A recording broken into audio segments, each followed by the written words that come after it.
the ice and fire demon god of Hogwarts. This video is purely for entertainment and does not infringe on copyrights or laws. The rights to the novel and image belong to the original author. We do not claim ownership. Don't like waiting and want to listen to this fanfic in full now? Subscribe to our Patreon, where you'll find the best fanfics. Chapter 101. All are black. Walking into the abandoned classroom, Irina saw Lin En sitting at a table in the back. Irina looked at Lin En's dark red eyes. She didn't know what to say, but she said, "Ouch." Hearing this, Lin En was stunned for a moment, and then subconsciously said, "What are you doing?" Then, the two stood up at the same time, pointing at each other in unison. "Little Blackie." The two were stunned again, and then burst into laughter. Irina covered her stomach with both hands, and her tears were about to burst out. She didn't expect to come to another strange world, but she could still hear those familiar words. This feeling made her feel like she was back in front of the computer and laughed at the comments of the stupid netizens. The same is true for Lin En. After coming to this strange world, he tried his best to restrain his emotions, which made him calm like a professional killer when facing the dangers from this world. But he is still a passionate boy in his bones, otherwise he would not die in the sea of fire to save people. When facing Irina, a girl who was also a traveler from another world, Lin En actually found the familiar feeling of his previous life. Perhaps, only people from the same place can provide each other with a little comfort when wandering in the unknown. Whether it is Lin En or Irina, they cherish each other very much, cherishing this only person from the same hometown. Otherwise, Lin En would not have broken the original plot and killed the troll himself last Halloween because he was worried about Irina's safety, and Irina would not have taken the risk of being regarded as an enemy by the other party and would rather expose her identity to open the alchemical wooden box and grasp the only hope. Let me introduce myself again. My name is Lin En. In my previous life, I was also named Lin En, from Rancheng. The reason for crossing was to save people in a fire scene, and I was accidentally buried in the fire scene and died in the flames. Stopping his smile, Lin En stretched out his hand to Irina and said, "Let me introduce myself again. My name is Irina. My name in my previous life was Ina, and I came from Lancheng. The reason I traveled through time was to rescue protected animals from poachers, but I was accidentally locked in a cold storage and died in the ice." Irina grabbed Lin En's hand tightly, as if grabbing the last straw, and she said softly. The two shook their hands at the same time and said in unison, "It's nice to meet you here." After doing this, Lin En and Irina seemed to have put down some heavy burdens. The two sat casually on the tables and chairs in the abandoned classroom and chatted like old friends who had known each other for many years. Just like what was said on the internet in my previous life, I follow Zioheezy. Irina fiddled with the crystal pendant on her chest and teased in a light-hearted and happy manner. Lin shrugged, and the corners of his mouth curled up. Who said it wasn't? Guanji, who in the family understands? I'm really speechless. There's a man here imitating my speech. Ha ha ha ha. No one knows what Lin and Irina talked about in this abandoned classroom, but people who know them found that they became much more lively after they returned. I say, Luoa, didn't you always look gloomy like Snape before? Why are you so uncharacteristic today? Seeing Lin walking into the dormitory with a smile on his face, Malfoy asked subconsciously. Hearing Malfoy's words, Lin's face suddenly changed. You are a Snape face. Draco, I think you should feel the kind care from the senior. Lin pulled out his wand. For some reason, Malfoy felt that Lin's smile seemed to become gloomy. As for the two followers, Goyle and Crabbe, they were usually slow to do anything except eating, but when they saw Lin pull out his wand, they were unusually smart and immediately slipped out of the dormitory. Then, Goyle and Crabbe heard endless screams coming from the dormitory. On the other side, Irina hummed a song and returned to the Gryffindor common room. You're back, Irina. You look happy. Hermione saw Irina and greeted her. Hearing Hermione's words, Irina nodded happily and said, "Yeah, I made a new friend." Thinking of what happened at noon, Hermione smiled and asked, "Is it senior roll?" "That's right. I just found out that when I went to the amusement park when I was a child, I actually played with him. No wonder he was so nice to me last year." Irina concealed the facts and made up a story. Hermione nodded and didn't ask any more questions. Time passed quickly, and soon it was October. During this period, Draco Malfoy donated a Nimbus 2001 flying broom to each member of the Slytherin Quidditch team through his father Lucius Malfoy, and entered the Slytherin Quidditch team through the back door, becoming the Slytherin Quidditch team's seeker. Of course, he was keen on having a love-hate relationship with Harry, and he led the team to trouble Harry as soon as he joined the Quidditch team, and was eventually mocked by Hermione for entering the Quidditch team through the back door. With Irina by his side, Malfoy dared not insult Hermione with the word mudblood, even if he had the courage to do so. So Malfoy just retorted a few words to Harry, and then took over the Quidditch field with his team in a show of force. With the note, provided by Professor Snape, the Gryffindor Quidditch team members were indignant, but there was nothing else they could do. Ron did complain that his wand was broken, and he couldn't help everyone, and Irina took advantage of Hermione's absence to quietly suggest that Ron sell Lockhart's book to buy a new wand. October is here. The damp cold permeates the grounds and penetrates into the castle.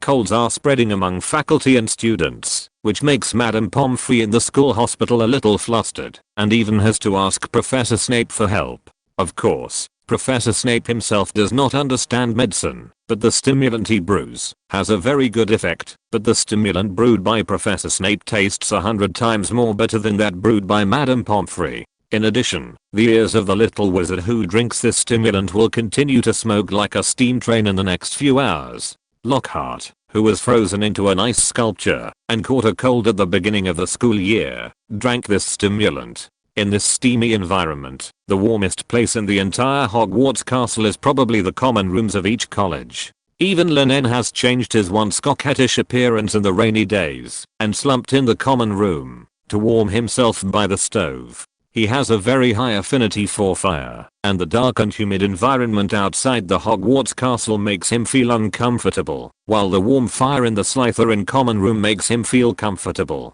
Thank you for your support of this book. Next, I will try my best to write a good story. Chapter 102 The Snake Monster.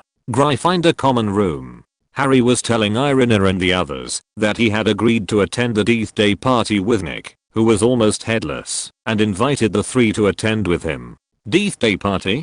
Hermione said with interest. I bet there are not many living people who can say that they have attended such a party. It must be a wonderful experience. Ron said with a little disdain. Why would someone celebrate the day of his own death? It sounds unlucky to me. Irina, who was familiar with the plot, advised Hermione. It's wonderful, but I bet you won't like the Death Day party. Maybe the ghosts use rotten food, which is crawling with white maggots. Hearing Irina's words, Hermione and Ron imagined that scene and shuddered at the same time. Irina, can you not make it sound so disgusting? Ron complained. Irina shrugged her shoulders and said, maybe it's true. The Halloween dinner on Halloween Eve is one of the foremost sumptuous dinners in Hogwarts Castle in a year. The food is definitely not to be missed. Harry, I suggest you decline Nearly Headless Nick. Seeing that none of Irina and the other two wanted to go, Harry was a little frustrated and said, but I have already promised Nearly Headless Nick. Irina patted his shoulder with a smile and said, then you can go without worry. Hermione and I will bring you some food. Maybe there will be something fun there? Ron nodded vigorously and said, yes, I will bring you a big chicken drumstick. It can be seen that Ron really didn't want to go to this so-called Death Day party. Harry reluctantly gave up the idea of inviting the three people. In fact, after Irina's words just now, Harry didn't want to go to the so-called Death Day party, but he still had to do what he promised Nearly Headless Nick. So, at 7 o'clock in the evening on Halloween, Irina, Hermione and Ron walked towards the direction of the auditorium happily. Only Harry, with a slightly depressed look, walked towards the direction of the dungeon, after passing the auditorium decorated with lights. Along the way, Harry, who was already a little depressed, became even more unhappy. In the aisle leading to the Death Day party of Nearly Headless Nick, there were dark short candles, which made Harry's face look gloomy, like a walking corpse. Moreover, the closer to the Death Day party, the colder the temperature around, which forced Harry to wrap his clothes tightly. At this time, a sharp sound like scratching glass with nails came, which seemed to be the music of the Death Day party. This gloomy music tortured Harry's ears greatly. My dear friends, welcome. I'm so happy that you can come." The voice of nearly headless Nick with infinite sadness came over, and Harry finally arrived at the Death Day party. After the previous experience with the underworld things, Harry had already given up hope for this so-called Death Day party. However, after seeing the long table filled with food in the basement classroom, Harry immediately wanted to leave. The beautiful silver plates on the long table were no longer food. They were large pieces of rotten meat, black cakes that had been roasted to a charcoal, sheep tripe stuffed with milky white maggots, and a piece of spoiled cheese covered with green hair. In the middle of the table, there was a grey cake in the shape of a tombstone, on which the name and date of death of nearly headless Nick was spelled out with corpse oil like icing. It was exactly as Irina said, all the food was full of maggots. Harry immediately put on a mask of pain. He didn't even feel like saying hello to nearly headless Nick, and ran away quickly in the direction he came from. Even Peeves, who wanted to call him, couldn't stop Harry from running for his life. In the hall, the little wizards of Hogwarts were enjoying the delicious food on Halloween Eve. At this time, Irina saw Harry running back from the dungeon. "Hey, Harry, why are you back so early? Was the Death Day party interesting?" Irina, who knew Harry's experience well, asked teasingly. Harry still had a mask of pain on his face. He cried and complained, "Don't say it, Irina, you guessed it right. That place is not a place for people to stay." After listening to Harry's story, Hermione and Ron immediately cast a grateful look at Irina. If Irina hadn't helped them to stop, they would have foolishly followed Harry to the so-called Death Day party. "Harry, if you don't eat it now, these things will probably be replaced with desserts later."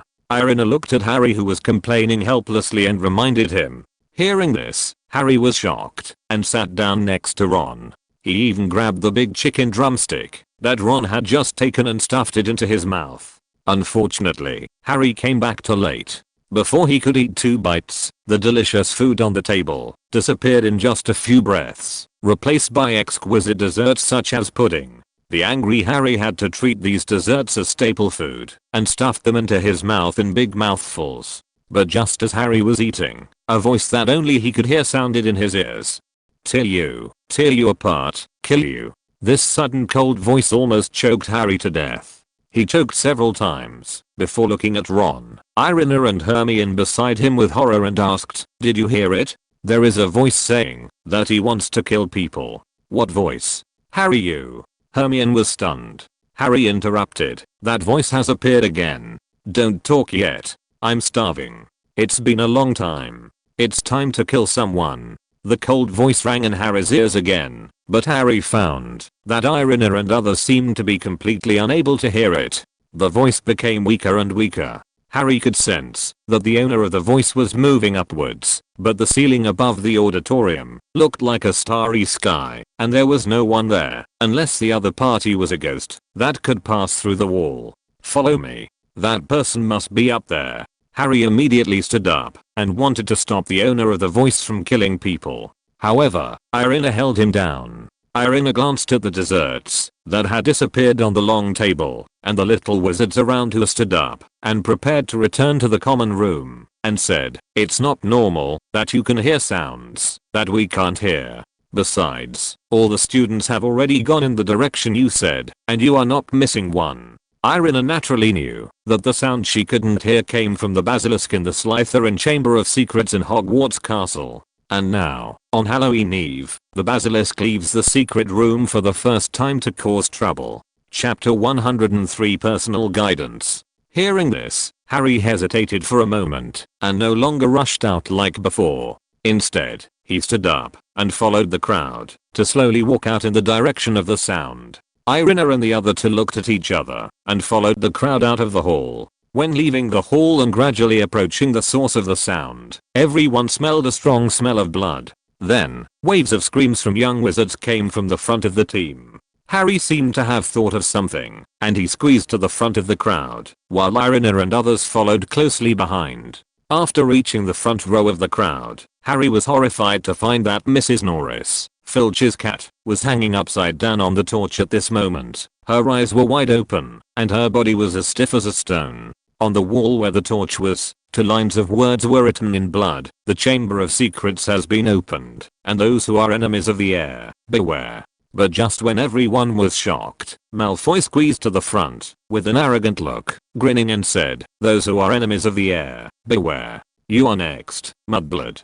Hearing the insulting word from Malfoy's mouth again, many people frowned, and some even drew their wands, wanting to cast a spell on Malfoy. At this moment, Filch's voice came over. "What happened here? What happened?" Filch squeezed through the crowd with his shoulder, and then he saw his own Mrs. Norris. He stumbled back a few steps, and grabbed his face in horror. My cat. My cat. What happened to Mrs. Norris?" Filch screamed, and then he saw Malfoy standing at the front of the crowd, and he looked like a big brother. Because Harry came back from the Death Day party early, he did not run into the scene of Mrs. Norris being petrified in advance like in the original book, so the person suspected by Filch as the murderer became Malfoy standing at the front of the crowd. "It's you.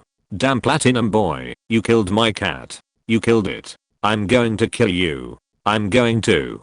Filch rushed to Malfoy with red eyes, grabbed Malfoy's neck, and seemed to want to strangle Malfoy to death. "It's not me. Let me go. My father is the school director." Malfoy struggled in panic. He never thought that he would be suspected of being the murderer. However, Malfoy did not seem to consider that his words just now were no different from the murderer. Argus. Just when Malfoy's eyes were white from being strangled, Dumbledore arrived at the scene in time. He raised his hand and waved it gently, and Filch retreated several meters and let Malfoy go. "Come with me, Argus," Professor Dumbledore said to Filch, "and you, Mr. Malfoy." In this way, Professor Dumbledore took Filch and Malfoy away. In the crowd, there were two people who were in a state of confusion.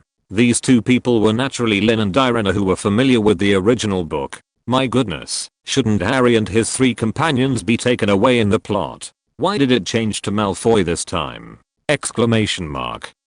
A girl in the Gryffindor crowd seemed to have forgotten that it was her words that changed the direction of the plot. After Filch and Malfoy were taken away, the young wizards left the corridor one after another with lingering fear. But two figures quietly left the crowd and went towards an abandoned classroom. In the abandoned classroom, Lin and Irina came here one after another.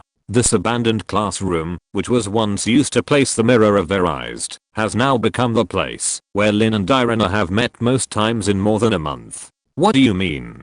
Don't tell me that Harry and the others didn't run into Mrs. Norris's petrification scene, and it wasn't you who did it. Lin looked at Irina helplessly, and there seemed to be a little pampering in his tone. Irina stuck out her tongue, spread her hands helplessly, and said, "There's nothing we can do. Harry invited us to attend the Death Day party of Nearly Headless Nick. You know that place is not for people to stay at all, so I advised them not to go. You can't blame me for that." Lin chuckled and shook her head, saying, "Forget it. Although the plot has changed, there are still remedies. What's more, Harry is Dumbledore's savior, not our savior. We don't have to rely on Harry for everything."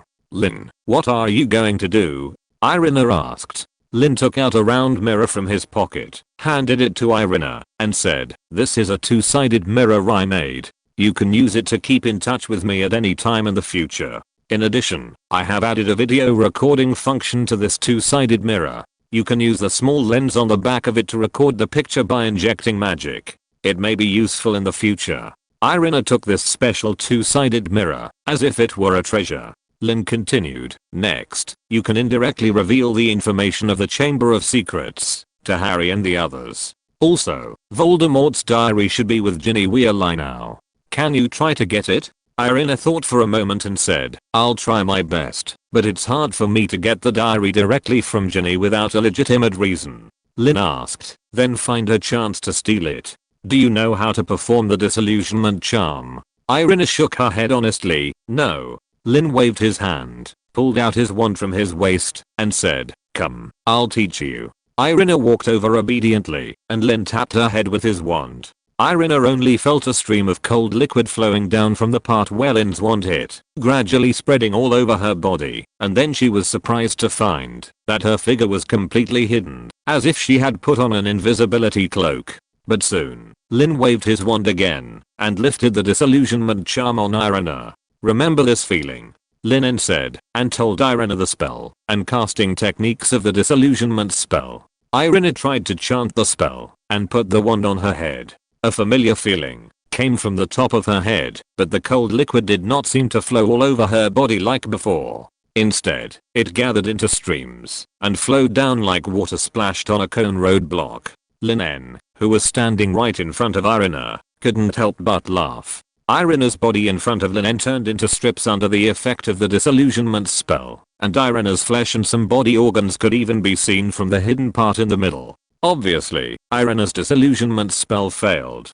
Don't laugh, Irina said angrily, cancelling her disillusionment spell. Her cheeks puffed up, looking very cute, which made Lin En smile not only not reduce, but even worse. Chapter 104. Are you going on a date? But, you have cast the disillusionment charm 10 times in a row without any mistakes. You have mastered this spell. Lin En nodded slightly. Irina, who was standing in front of him, had completely disappeared. Although the disillusionment charm was not a simple spell, it was not difficult for Irina to learn it. There were still more than 10 minutes before the curfew, and Irina was able to cast the disillusionment charm stably. Irina waved her wand to remove the disillusionment charm on her body and smiled. Lin En said, the next step is to cast the disillusionment charm silently. Although the disillusionment charm is useful, the disillusionment charm that cannot be cast silently can only be used for petty thefts, and cannot be directly used in combat. As Lin En said, if the disillusionment charm cannot be cast silently, it will be difficult to cast it in front of the enemy in combat.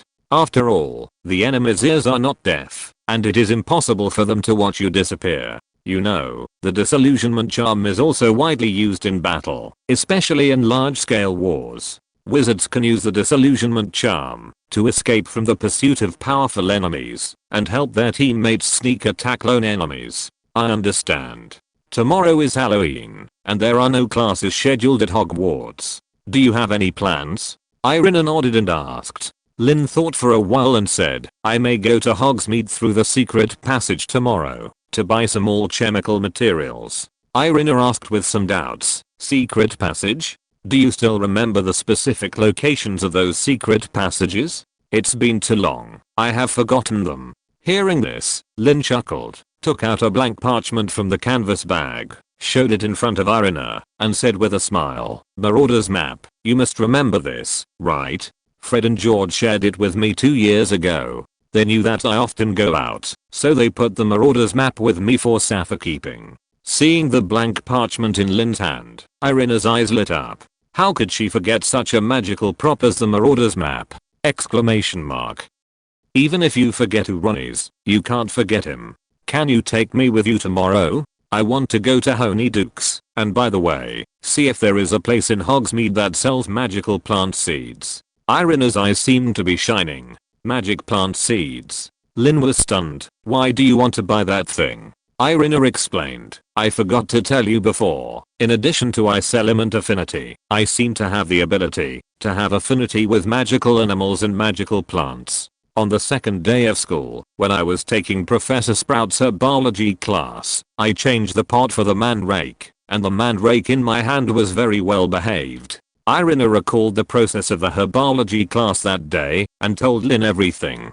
Lin understood that, if Irina had a special talent for affinity with animals and plants, then her alchemy talent might also be considered her special talent. Lin said, no problem. Just come to the castle gate tomorrow morning to find me. What seeds of magic plants do you want to buy? Irina said expectantly. Well, such as poison tentacles and Chinese biting cabbages? I heard that they are very fierce. We have also learned the theoretical knowledge of these two magic plants in the previous herbal class. Unfortunately, these two plants are too dangerous, and Professor Sprout does not allow us to try them. Lin was stunned. Is it such a big deal? Exclamation mark.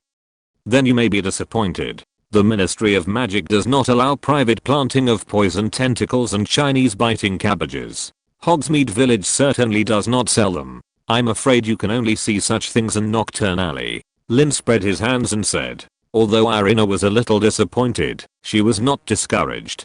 Planting poison tentacles and Chinese biting cabbages was actually just a whim of hers. After all, she has not figured out the upper limit of her affinity for plants and animals. Even if she got the seeds, she would not dare to plant them rashly. You know, the magical animals she is dealing with now are harmless creatures like the botricle, and the mandrake is not a dangerous magical plant if it is properly prepared. If only weak magical animals and magical plants can be friendly to her, then if she grows Chinese biting cabbage and is bitten back in the end, it will really break the precedent of time travelers. Being bitten to death by the plants she planted, wouldn't it be a joke if it gets out? Exclamation mark. Irina thought so. The next day, in the morning, Irina got up from the bed quickly and started to choose clothes for today. Hermione, who was sleeping on the upper bunk of Irina, heard Irina's movement. She rubbed her eyes and stuck out her furry head and asked sleepily, "Irina, why did you get up so early? Don't you have classes today?" Hermione felt as if she was sealed in the bed by the quilt. It was hard for her to imagine why Irina, who usually stayed in bed every day and had to be called by her, would get up so early today. "Hey, I'm going out to play with Lin today. Don't tell anyone," Irina said cheerfully and changed her clothes. Hearing Irina's words, Hermione immediately perked up. She asked in shock, "What? A man and a woman? Are you going on a date?" Hearing this, Irina almost stumbled. She said speechlessly, "What are you thinking? We are only 12 years old.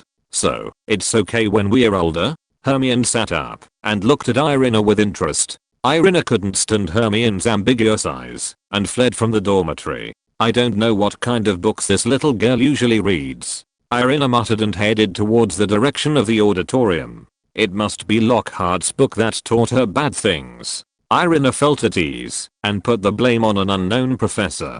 After a good breakfast, Irina came to the gate of the castle. To her surprise, Lin was already waiting here. "It's only 7 o'clock. Why are you here so early?" Irina looked at Lin in disbelief. When she first came to Hogwarts, if Hermione hadn't pulled her out of bed, she would have been late on the first day with Harry and the others. Lin smiled and said, "I'm too weak, so I have to be the first to arrive." Irina stared at Lin with suspicion. "Good man, can you be associated with the word weak?" Exclamation mark. "Who can kill a troll alone in the second year of school?" Exclamation mark. "How dare you say you are weak?" Exclamation mark. "Do you still remember the disillusionment charm? Follow me. Today we will go through the secret passage under the Homping Willow and let you recognize the way. After all, you will go there next year." Lin took out his wand and signaled Irina with his eyes. "Thank you for your support. Please give me some rewards and monthly tickets." Chapter 105, Alchemical Glasses for Immunity to Basilisks. Irina naturally remembered the technique of using the disillusionment charm. She chanted the spell and tapped her wand on her head. With a wave of magic power flowing, Irina's figure disappeared from the spot. "Grab my hand," Lin said. After feeling her fingers being grabbed by a soft little hand, Lin also waved her wand to hide her figure. In this way, the two walked towards the Homping Willow. Along the way, Irina grabbed Lin's fingers and walked under Lin's lead. Her face hidden by the disillusionment charm turned slightly red. Hermione's teasing words in the morning were still echoing in her mind. "A single man and a single woman. Is this considered a date?" Exclamation mark. "We are here." Lin came to the bottom of the Homping Willow and pressed the scar on the Homping Willow branch. The Homping Willow, which was still swaying in the wind, suddenly stopped moving, and the two saw a secret passage under the Homping Willow that could accommodate one person. Lin walked into the secret passage first, and then removed his disillusionment charm. Irina followed closely behind. She let go of Lin's hand and followed Lin to the other end of the secret passage, the Shrieking Shack in Hogsmeade Village. After removing the disillusionment charm, there shouldn't be any professors patrolling outside Hogwarts Castle so early in the morning. "I feel like we can get here smoothly without the Marauder's map." Irina said so. She didn't see any professors or students along the way. Hearing this, Lin chuckled and handed the Marauder's map to Irina, motioning her to look at it herself. Irina looked at the Marauder's map with some confusion, and then she was shocked. She saw the little black dot representing Professor Sprout walking out of the castle, and she was heading towards the Homping Willow. She actually forgot that Harry and Ron drove the flying car and hit the Homping Willow on the first day of school, and Professor Sprout had to take care of the Homping Willow every day during this period. If they were a little late, they might have run into Professor Sprout around the corner. After an unknown amount of time, the two came to a room filled with shabby furniture. This house is the Shrieking Shack, the haunted house in Hogwarts where wolves howl at night. Of course, Lin and Irina know the origin of this house. This house is where Professor Dumbledore asked Remus Lupin to transform into a werewolf on a full moon night when he was studying at Hogwarts. It's quite spacious here. I'll teach you the shield charm here when you come back later, Lin said in a relaxed tone. Like the disillusionment charm, the shield charm is also a very practical spell that second year wizards cannot touch. I heard that there are only a few auras in the Ministry of Magic who can master the shield charm. Irina nodded and followed Lin out of the Shrieking Shack impatiently and came to Hogsmeade Village. Go there and you will see Honeydukes at the end. We will meet here after we finish shopping. Lin pointed the way for Irina and then walked towards the shop where all chemical materials were purchased. The biggest threats to Hogwarts this year are the Basilisk and Voldemort's Horcrux diary. There are very few things that can destroy the Horcrux diary. In addition to the special items such as the Gryffindor sword and the fangs of the Basilisk, the Fiend Fire is also one of the spells that Lin En cannot touch now. The Fiend Fire is a black magic second only to the 3 unforgivable curses, and even Lin En's teacher Green is unwilling to teach him. Although Lin En has shown his talent for completely controlling fire more than once, the harm of black magic that bewitches people's hearts still makes Green dare not take this risk. After all, Lin En is his only disciple and his last hope. Therefore, Lin En shifted his attention to dealing with the Basilisk. To deal with the Basilisk, a set of equipment that can be immune to the Basilisk's instant death magic and petrification magic is absolutely indispensable, and this kind of alchemical equipment is most suitable in the form of glasses.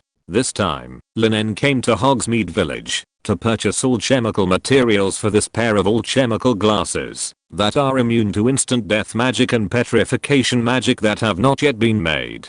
Boss, I need a 10-inch trunk of the Guardian Tree, 2 dried bullywig worm pincers, 20 grams of ground venomous snake teeth, 10 ounces of fire lizard blood, 10 feet of dragon skin, 10 grams of dragon claws ground into powder, and 20 grams of mortar rat tentacles. Lin En reported the materials he needed to the old wizard behind the counter after arriving at the store. These materials are all the materials that Lin En uses to make the alchemical glasses that are immune to the magic of death and petrification. Like most high-level alchemical products, this special alchemical glasses also need to be made through the magic alchemy and then enchanted through the array alchemy. Among these materials, the Guardian Tree is a magical mountain pear tree that can protect people with its trunk from attacks by dark creatures. The billywig worm pincers and venomous snake teeth are the materials for making sobering potions, and they can also be used in alchemy. The fire lizard blood is the raw material for making strengthening potions, and in alchemy it may play a role similar to the strengthening attribute alchemical rune.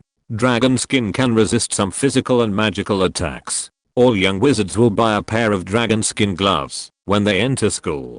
Dragon claw powder has an exciting effect, and its medicinal properties can be extracted separately during alchemy. As for the tentacles of the mortar rat, they can enhance the wizard's resistance to curses and bad luck. Most of these materials are raw materials for potions and internal medicines, but Lin En can extract their special effects separately in alchemy and integrate them into the new materials he created, creating new things from scratch. This is the charm of alchemy. Of course, these are not all the materials Lin En needs for alchemy. There are also some materials such as unicorn horns and mandrakes that can be found in Hogwarts, so Lin En doesn't need to spend money to buy them. Isn't it nice to get it for free from Hagrid and in the herbology class? Exclamation mark.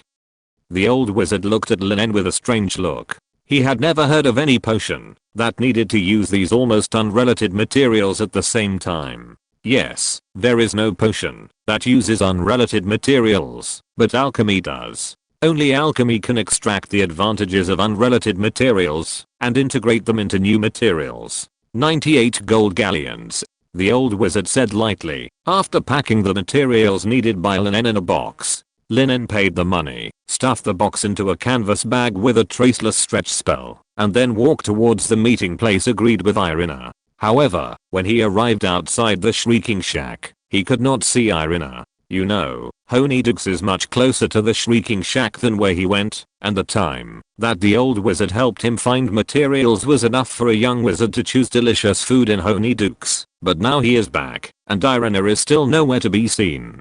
Damn, is she in trouble? Lin En's face changed, and he immediately walked quickly in the direction of Honeydukes. Chapter 106, Treasure Sniffing.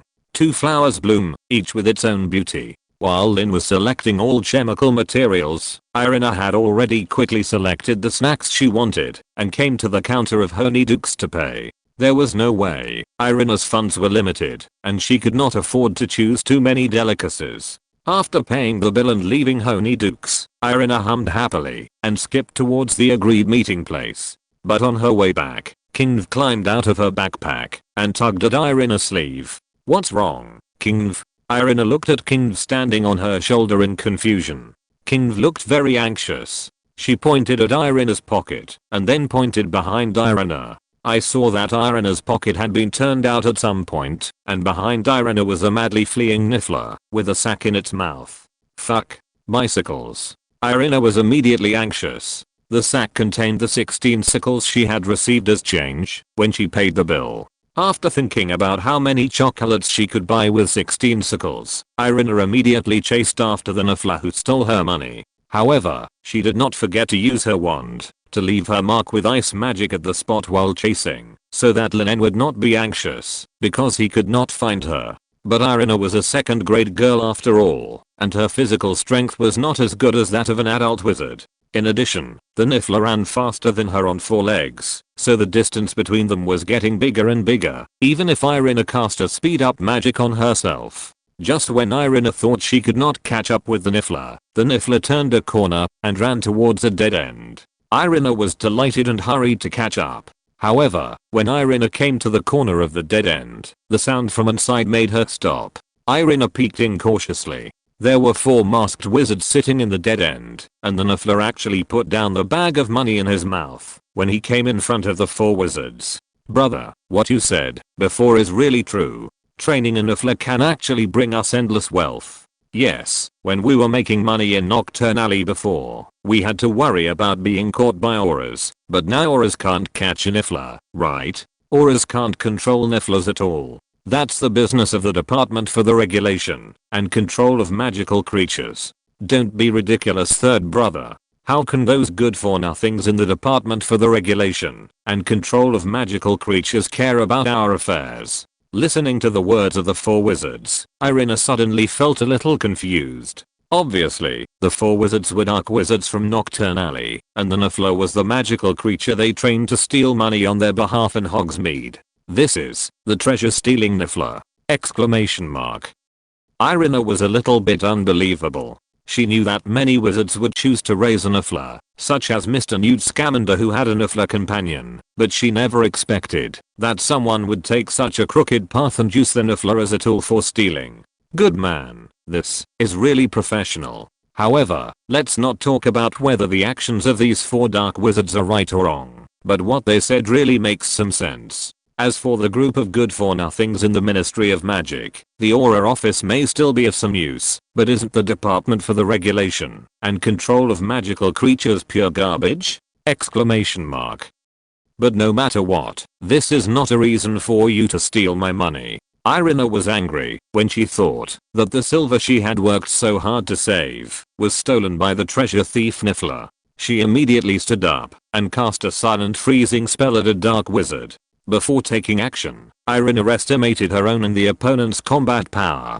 After thinking that she could cast spells silently and without a wand, but the opponent was just a group of ordinary dark wizards, Irina felt that the advantage was in her. The 4 dark wizards had not anticipated Irina's presence at all. Irina's freezing spell hit one of the dark wizards without warning, freezing him into an ice sculpture.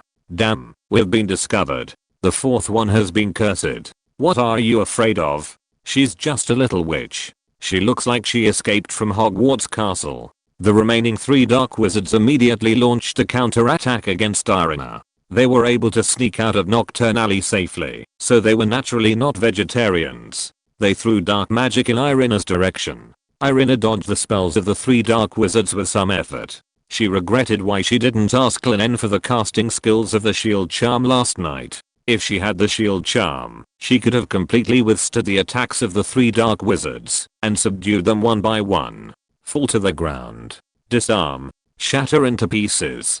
Irina shook her wand and used the skills Lin En taught her to cast 3 spells in a row, hitting the 3 dark wizards respectively. The young lady on Irina's shoulder also took advantage of the 3 dark wizards' inattention and quietly jumped off Irina, sneaking behind the 3 dark wizards from the side. Is this a little witch in the 2nd or 3rd grade? Seeing Irina's superb spellcasting skills, the dark wizard called the 3rd one widened his eyes in disbelief. Seeing that Irina's coma spell was about to hit the 3rd one, the leading dark wizard quickly cast an armor spell to block all of Irina's magic. Seeing this, Irina's face sank. It's really uncomfortable to feel that the opponent can use the armor spell while you can't. Helplessly, Irina could only shoot left and right. Her left hand cast a silent and wandless freezing spell, while her right hand holding the magic wand cast a silent freezing spell. In the case of fighting with fewer people, only the freezing spell that Irina is best at can give her a greater chance of winning. Irina's new wand is made of ice crystal wood and dragon heartstrings. It has a very high affinity for ice element and powerful magic. Coupled with Irina's own affinity for ice element, the power of the freezing spell released from her wand can be said to be geometrically multiplied. More than a dozen freezing spells bombarded the black wizard's armor spell, finally breaking it, and the remaining freezing spells froze the black wizard called the 3rd into an ice sculpture. At the same time, Kinv also went around the back of the 2 black wizards. Kinv jumped onto the body of the 2nd, and her hands, as hard as branches, tightly clamped the legs of the black wizard called the 2nd. Ah, ah, ah. The black wizard screamed in pain. His right hand softened, and the wand in his hand fell to the ground. It is a taboo for a wizard to lose his wand in battle. Irina took advantage of the moment when his wand fell and cut off his right arm with the cutting spell. Please give me tickets and rewards next month. Thank you for your support. Chapter 107. I must keep up with him. The black wizard who lost his wand and right arm had completely lost his threat. Irina cast a freezing spell with her left hand and froze him into an ice sculpture. He stood in a row with the other 2 black wizards who had turned into ice sculptures. At this time, the only remaining black wizard showed a vigilant look on his face. He knew that he had hit a wall. Petrified, the black wizard shouted, and a grey-white light shot towards Irina. Irina subconsciously cast a freezing spell, which collided with the black wizard's full body binding spell, and cancelled each other out. However, after the full body binding spell exploded, a white crushing spell came out from behind it, and continued to attack Irina. Seeing this scene, Irina couldn't help but be a little surprised. The black wizard just chanted the spell of the full body binding spell, which meant that this crushing spell was cast silently, and the casting technique of hiding the crushing spell behind the full body binding spell also showed that this black wizard was no ordinary person. So that's it. Irina seemed to understand something. With the magic level of the 3 dark wizards she defeated earlier, it was impossible for them to walk out of Nocturne Alley alive. Under normal circumstances, they would probably be eaten alive by those evil dark wizards. The reason why they were able to come out of Nocturne Alley alive and wander around the wizard villages was because their leader, the dark wizard Irina was facing, had very good magic power and was able to carry 3 burdens. 1 to 3, it must not be easy, right? Irina mocked, and a series of silent spells flew out of her magic wand. Hearing Irina's words, the leading dark wizard's face was not good. Obviously, Irina's mockery hit his sore spot. It is true that even he would feel tired fighting 1 to 3 in front of countless dark wizards who did not know their depth, but those 3 were his fellows and the last bloodline of their family. Naturally, he could not abandon them. Stop talking nonsense. The dark wizard shouted coldly, no longer hiding his strength. He used all kinds of superb spellcasting skills, and almost every spell was cast silently. Not only that, the spells he used were no longer some common offensive spells, but increasingly fierce black magic. You know, he was once a retired elite aura, but unfortunately he was framed by his enemy's family and wanted by the Ministry of Magic. He gradually became a dark wizard and got deeper and deeper. Now, his hands are already stained with countless blood, and he has become a thorough dark wizard. The only remaining conscience made him unwilling to go all out against a little witch in Hogwarts, but the curse of 3 brothers of the same clan made him no longer care about everything, and planned to kill Irina with thunder. Ordinary adult wizards have the ability to fight against auras after learning black magic and becoming black wizards, not to mention the existence of elite auras who have fallen into the dark wizard! The black wizard's attack became more and more fierce, and even Irina was unable to resist it.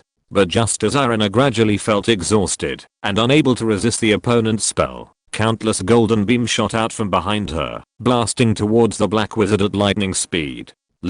Irina turned around and saw 3 alchemical arrays shining with brilliant golden light surrounding Lin, constantly emitting powerful golden beams at an extremely fast speed. Lin En nodded towards Irina and said, "I just followed the magic traces you left behind and came here. How did you get involved with this black wizard? He looks difficult to deal with." Irina said helplessly, "This group of black wizards raised the treasure sniffers to steal my wallet, so I followed them all the way here. I thought they were just a group of minions, but I met a big one." The 3 alchemical arrays continuously emitted golden beams, forcing the black wizard to retreat again and again, while Lin En easily controlled the alchemical arrays to attack, and was even able to talk and laugh with Irina. Under the high frequency attacks of the 3 alchemical arrays, the black wizard finally revealed a flaw, and Irina cast a freezing spell on him, freezing him into an ice sculpture.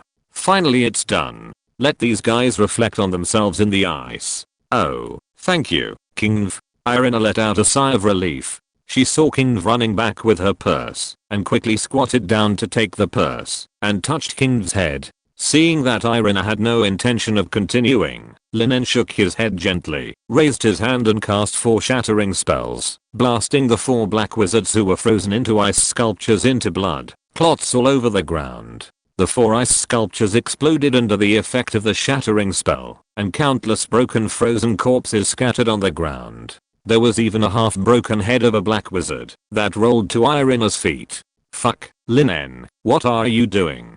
"Ugh." Irina was startled by Lin En's sudden action, and then she saw the corpses frozen into pieces on the ground, and she was so disgusted that she bent over and vomited. Lin En crossed his arms and watched quietly, without saying anything to persuade her. After Irina recovered a little, Lin En asked, "Have you ever killed anyone?" Irina looked at Lin En with a look full of resentment, as if she was telling Lin En's sins. "No, if you have to count, Quirrell can barely be counted as one," Irina said honestly. Lin En smiled and shook his head, saying, "You'll get used to it.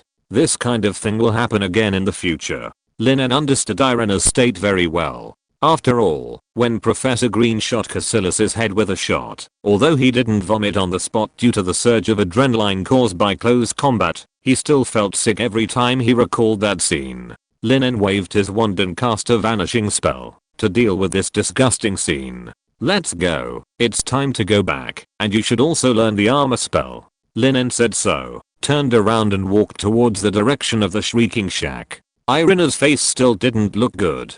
She looked at Lin En with a complicated expression, and then followed closely behind Lin En. She understood that killing would become the norm after Voldemort's resurrection in the future, but as an ordinary college student, it was still too difficult for her to change her mindset in a short time. "Damn it, I must keep up with him and never become a burden to him." Irina stared at Lin En's back and secretly encouraged herself. Chapter 108 How dare you steal my things? Soon, the two returned to the entrance of the Shrieking Shack. Just as Irina was about to enter the Shrieking Shack, she noticed the movement behind her. She was still nervous after just going through a battle, so she subconsciously pulled out her wand and pointed it behind her. However, the one behind her was not a wizard, but the treasure-stealing Niffler from before. Squeak the Niffler looked at Irina pitifully, stretched out its little paw, and pointed at itself, then at her. Obviously, the Niffler wanted to go with Irina. After its owner was killed, the Niffler lost its source of food. As a pet Niffler, the only outcome of losing its source of food was starvation. Therefore, after feeling the vague feeling of wanting to get close to Irina, the Niffler planned to go to Irina without saying a word, even though the wizard with Irina had just killed its previous owner. "Hey, this Niffler looks like he's attached to you." Lin En turned around and looked at Irina and the pitiful Niffler with interest. Irina looked at the Niffler, who was pretending to be silly and cute, and couldn't help laughing. "You just stole my purse, and now you want to come to me?" The Niffler seemed to understand Irina's words, and its two little paws closed together, begging for mercy. Seeing that the Niffler looked like he was sure of himself, Irina sighed. "Forget it. Who made me so beautiful and kind? Besides, the stealing of my purse was also instructed by those black wizards. Well, little guy, come here."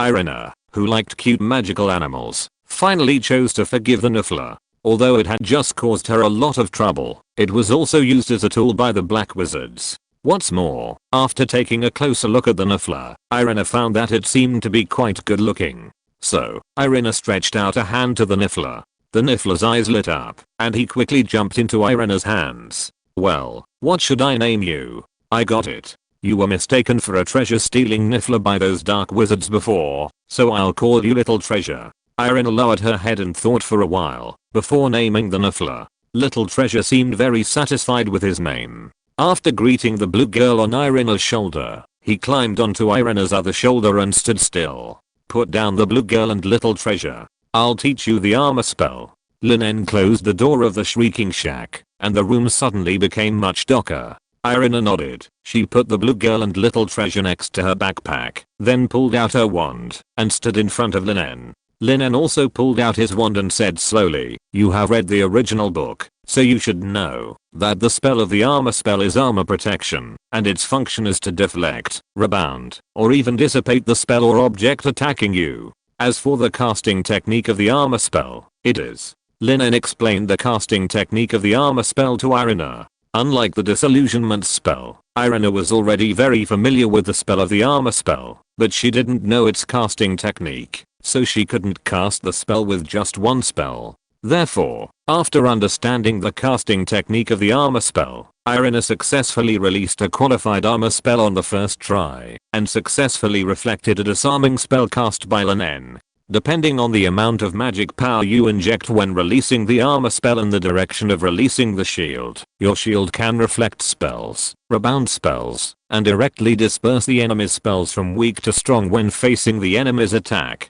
"Come on, fire at me," Lin En said, raising his wand. Irina did not hesitate, and cast a silent disarming spell towards Lin. "Armor protection." Lin chanted the spell and an invisible shield appeared in front of him. After the red beam touched the shield, it refracted to the side and almost hit Xiaobao next to the backpack.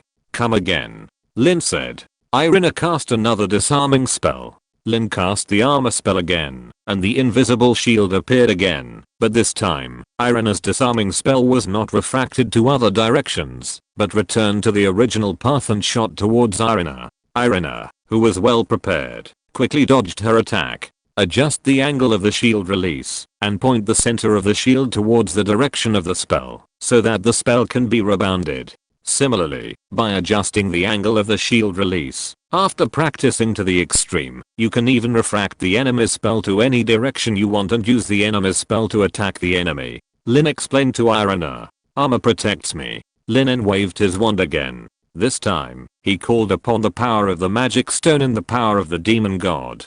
The huge magic power was injected into the wand, and finally turned into a powerful shield. This shield was composed of extremely huge magic power, and its huge magic power even distorted the surrounding air, forming the outline of the shield. At Lin En's signal, Irina waved her wand again, and cast a disarming spell at Lin En. But this time, the red beam disappeared without a trace, after hitting the shield, leaving no trace. Lin En removed the shield, and said with a smile, "The armor spell injected with enough magic power can forcibly disperse the enemy's magic spell. Of course, with the strength of your and my magic power, it is naturally impossible to do this. I'm just taking advantage of it." Seeing the scene of Lin En dispelling his own magic spell with a raised hand, Irina couldn't help but feel a little yearning. She asked, "When can I achieve this level?" Lin En thought for a moment and said, "Wait until you are in the 4th grade. By then, your magic power should be strong enough." When Lin En released the iron armor spell, the magic power mobilized from the Philosopher's Stone was equivalent to the magic power consumed when he used the magic wand instead of the carving knife to refine the alchemy array. Recalling what Green told him, before he got the Philosopher's Stone, that he needed to be in the 4th grade to learn that skill. Lin En was able to calculate that releasing this level of iron armor spell required the magic power equivalent to that of a 4th grade wizard. Irina nodded. Although she could not directly shatter the spell like Lin En, she could refract and rebound the enemy's spell at will through unremitting efforts, which was enough for Irina at the moment. Squeak. Beep. At this moment, a fight sounded not far away. Lin En and Irina looked over and found that King Van Zyobeo had actually started fighting. Irina hurried forward to pull King Van Zyobeo apart. However, after seeing what Zyobeo was holding, Irina suddenly became angry. Zyobeo, how dare you steal my things? Please give me monthly tickets and rewards. Thank you for your support. If you're listening to this novel on a channel other than Fanfic World, it means they downloaded and uploaded it without effort. We cordially invite you to visit our channel, Mundo Fanfic Novelos. There you'll find the original version of this story and you can explore many other novels of various genres. We're waiting for you to immerse yourself in a world of incredible novels. Chapter 109, Polyjuice Potion and Lockhart. Zyobeo was holding a silver sickle in his paw and was trying to put it into the small pocket in front of his stomach.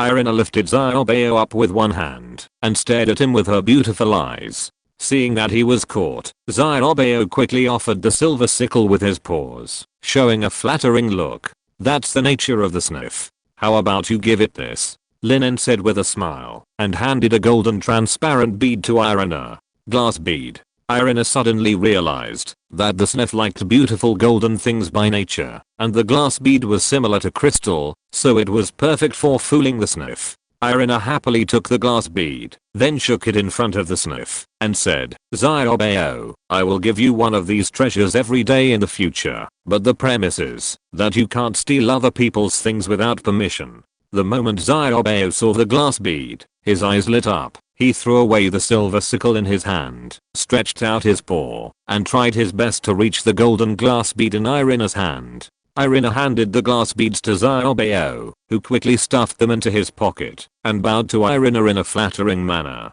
After taking care of Zyobeo, Irina coaxed King V, who was irritated by Zyobeo, and put them into her pocket. Since Irina had already learned the shield charm, there was no need for them to stay in the Shrieking Shack. The two of them followed the secret passage they had come from, returned to the bottom of the Homping Willow, and then used the disillusionment charm to leave the Homping Willow's attack range. It was noon at this time.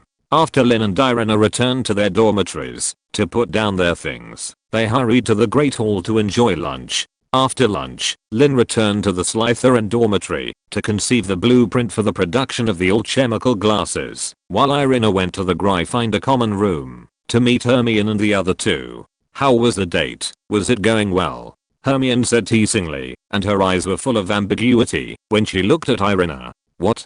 Date? Irina, who did you date? Harry and Ron looked at each other in disbelief. Irina glared at Hermione angrily and began to change the subject. By the way, I seem to have some clues about Mrs. Norris being petrified last night. Irina's words attracted the attention of Harry and the other two, and they all held their breath and waited for her next words. So, Irina vaguely revealed the matter of Slytherin's Chamber of Secrets to the three of them. Slytherin's Chamber of Secrets was opened, and the monster in the Chamber of Secrets was released by the Slytherin heir, and attacked Mrs. Norris, and the bloody words on the wall must have been written by the Slytherin heir, Irina said seriously. After hearing about the Chamber of Secrets, the three of them were a little unbelievable. After calming down, they analyzed the identity of the Slytherin heir. So who could it be? Hermione bit the tip of her pen, a little distressed. Who wants to drive all the squibs and muggleborns out of Hogwarts? Let's think about it. Ron pretended to be puzzled. As far as we know, who thinks that muggleborns are trash? Also, who was mocking all the muggleborn little wizards on the scene? And who was identified as the murderer on the spot? Irina laughed out loud. Ron, you might as well just report Malfoy's ID card. What's an ID card? Never mind, it must be Malfoy. Don't forget what he said, you're next, mudbloods. In fact, just look at his ugly ferret face, and you'll know it's him, Ron said angrily.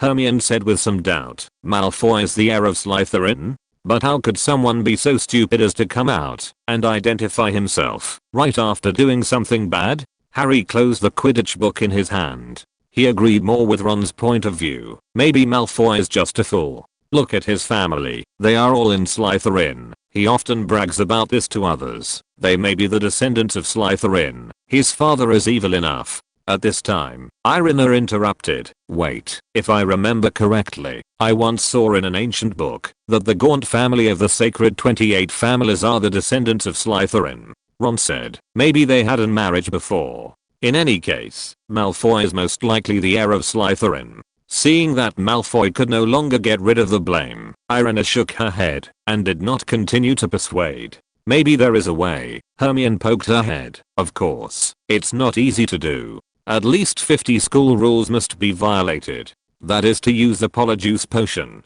to disguise as a Slytherin student, sneak into the Slytherin common room, and ask Malfoy a few questions. Malfoy will definitely tell us everything. He is probably still bragging in the Slytherin common room now. It's a pity that we can't hear it. What is Polyjuice potion? Harry and Ron asked in unison.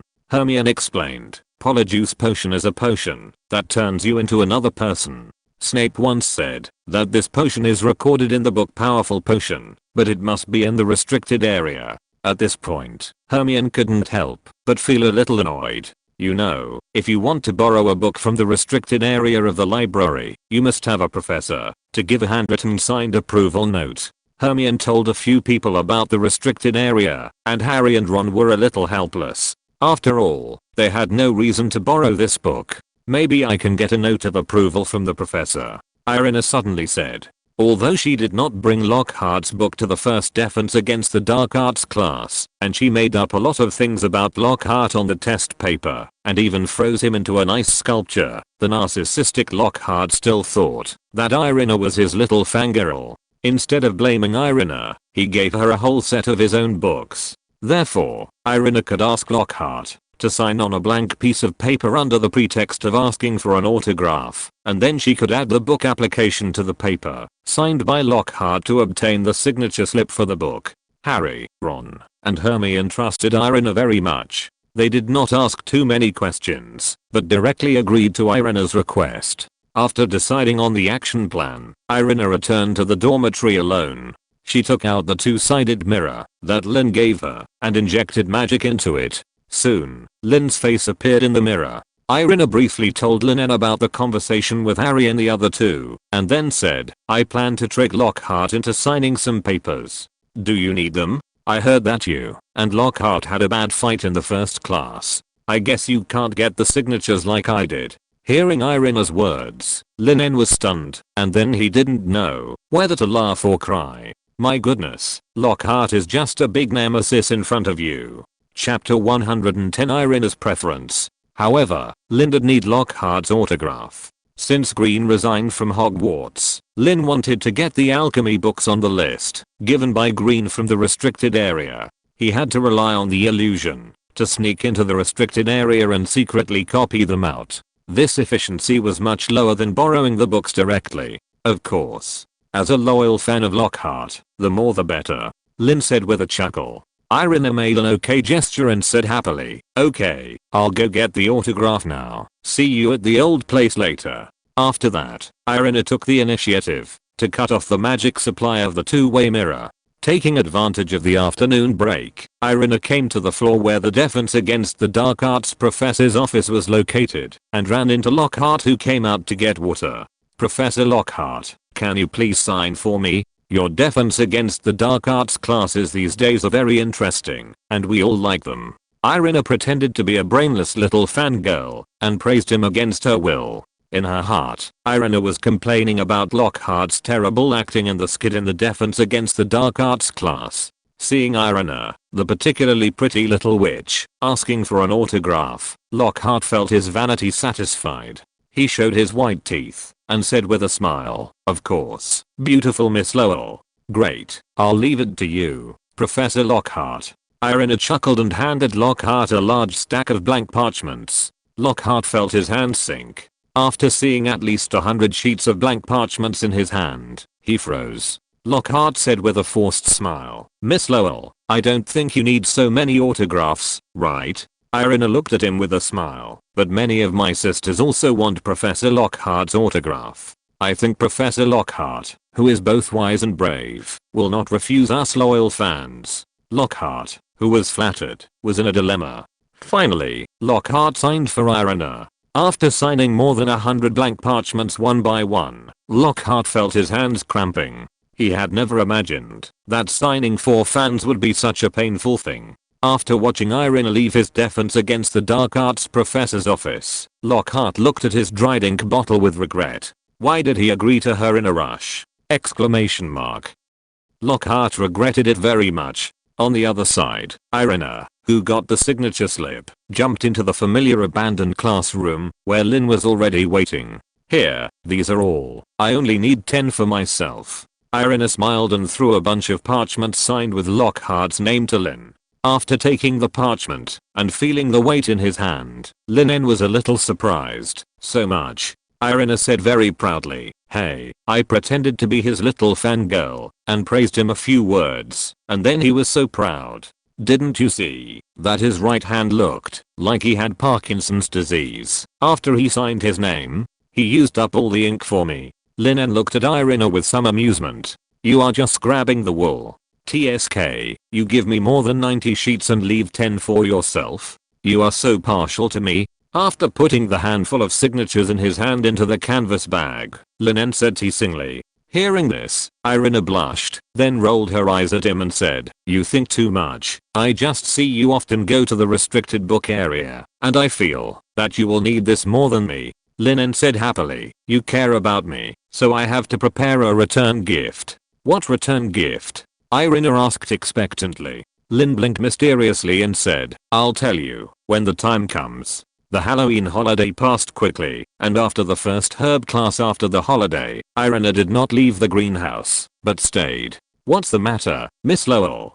Professor Sprout asked, when he saw that Irina had no intention of leaving. Irina said respectfully, Professor Sprout, may I get closer to learn about the two magical plants, the poisonous tentacles and the Chinese biting cabbage? I'm a little curious about their specific habits. Professor Sprout was a little surprised and subconsciously wanted to refuse. Miss Lowell, you should know that these two magical plants are extremely dangerous. Many wizards have been killed by these magical plants because of improper contact with these magical plants. Irina begged, Professor, let me try. During the first herb class at the beginning of the school year, you should have seen that the mandrakes were unusually well behaved in my hands. I suspect that I have a special talent for making magical plants close to me. I want to try these two magical plants. Hearing this, Professor Sprout hesitated. She naturally remembered the scene of the first class at the beginning of the school term, and she also saw the strange reaction of the mandrake in Irina's hand. After class, she personally went to repot Irina's mandrake, but the mandrake became very normal in her hands, and even cried more fiercely. This made Professor Sprout a little puzzled at the time, and now after hearing Irina's words, Professor Sprout was also a little skeptical. Could it be that Irina really has the talent to make magical plants approach her actively? Exclamation mark. If this is really the case, then Irina can be said to be a genius in herbal medicine. Then, you try it, but you must be accompanied by me throughout the whole process. It is too dangerous to contact poisonous tentacles and Chinese biting cabbage alone. Professor Sprout thought again and again, and finally said carefully. Irina nodded obediently. The reason why she asked Professor Sprout instead of sneaking in with the disillusionment charm was naturally to let Professor Sprout protect her. Although she is a Gryffindor, she is not a reckless person. Moreover, there are many wizards who died at the hands of poisonous tentacles and Chinese biting cabbage. The first magical plant Irina tried was the poisonous tentacle. Accompanied by Professor Sprout, Irina approached a poisonous tentacle in the third greenhouse step by step. After sensing Irina's approach, the poisonous tentacle stretched out a vine and rolled towards Irina's wrist. Be careful. Seeing this, Professor Sprout showed a vigilant look. She pulled out her wand and planned to destroy the poisonous tentacle. although it was very distressing for her to destroy the magical plant she had worked so hard to grow. No matter what, a magical plant could never beat the life safety of a student. Wait, Professor. Irina raised her other hand to stop Professor Sprout's action, allowing the vine of the poisonous tentacle to wrap around her wrist. Through contact with this poisonous tentacle, Irina actually felt a trace of attachment from this poisonous tentacle. Please give me some monthly tickets and recommendation tickets. Thank you for your support. Chapter 111. China's biting cabbage. Kill monsters with one click. How is this possible? Professor Sprout was shocked when she saw Irina and the poisonous tentacles getting along harmoniously. This was the first time she saw a magical plant like the poisonous tentacles actively touching a young wizard. It was because it wanted to get close to the young wizard instead of attacking him. You know, even Professor Sprout, the planter of the poisonous tentacles, could only prevent the poisonous tentacles from attacking her, and she would never dare to actively touch the poisonous tentacles. Gently stroking the vines that stretched out from the poisonous tentacles, Irina said with some surprise, Professor, it seems to be attached to me. Irina carefully stretched out her other hand to stroke the poisonous tentacles. The poisonous tentacle did not resist Irina's active contact at all, but instead stretched out vines to cater to Irina. After a brief shock, Professor Sprout accepted the fact that Irina had a special talent for affinity with magical plants. After all, this is a magical world, and everything is possible. It's unbelievable, Miss Lovell. If the Ministry of Magic didn't allow young wizards to plant poisonous tentacles privately, I would have given it to you. Professor Sprout looked at the little witch with a special talent for herbology with great fondness, and said with a kind smile. Irina reluctantly let go of the poisonous tentacles, and then cast her eyes on Professor Sprout again. It's okay, Professor. Next, let's go see the Chinese biting cabbage. After confirming that Irina could indeed make magical plants actively approach, Professor Sprout no longer hesitated. She very readily took Irina to the greenhouse, where the Chinese biting cabbage was planted. After arriving at the greenhouse, Irina saw a whole row of Chinese biting cabbage planted in soil pots. The Chinese biting cabbage looks like a cabbage with a strange color, and in its center are sharp leaves that form the shape of teeth. If a wizard is accidentally bitten by the tooth-like leaves in the middle of the Chinese biting cabbage, then the unlucky wizard may be bitten to death by it, and the worst may not even keep the body intact.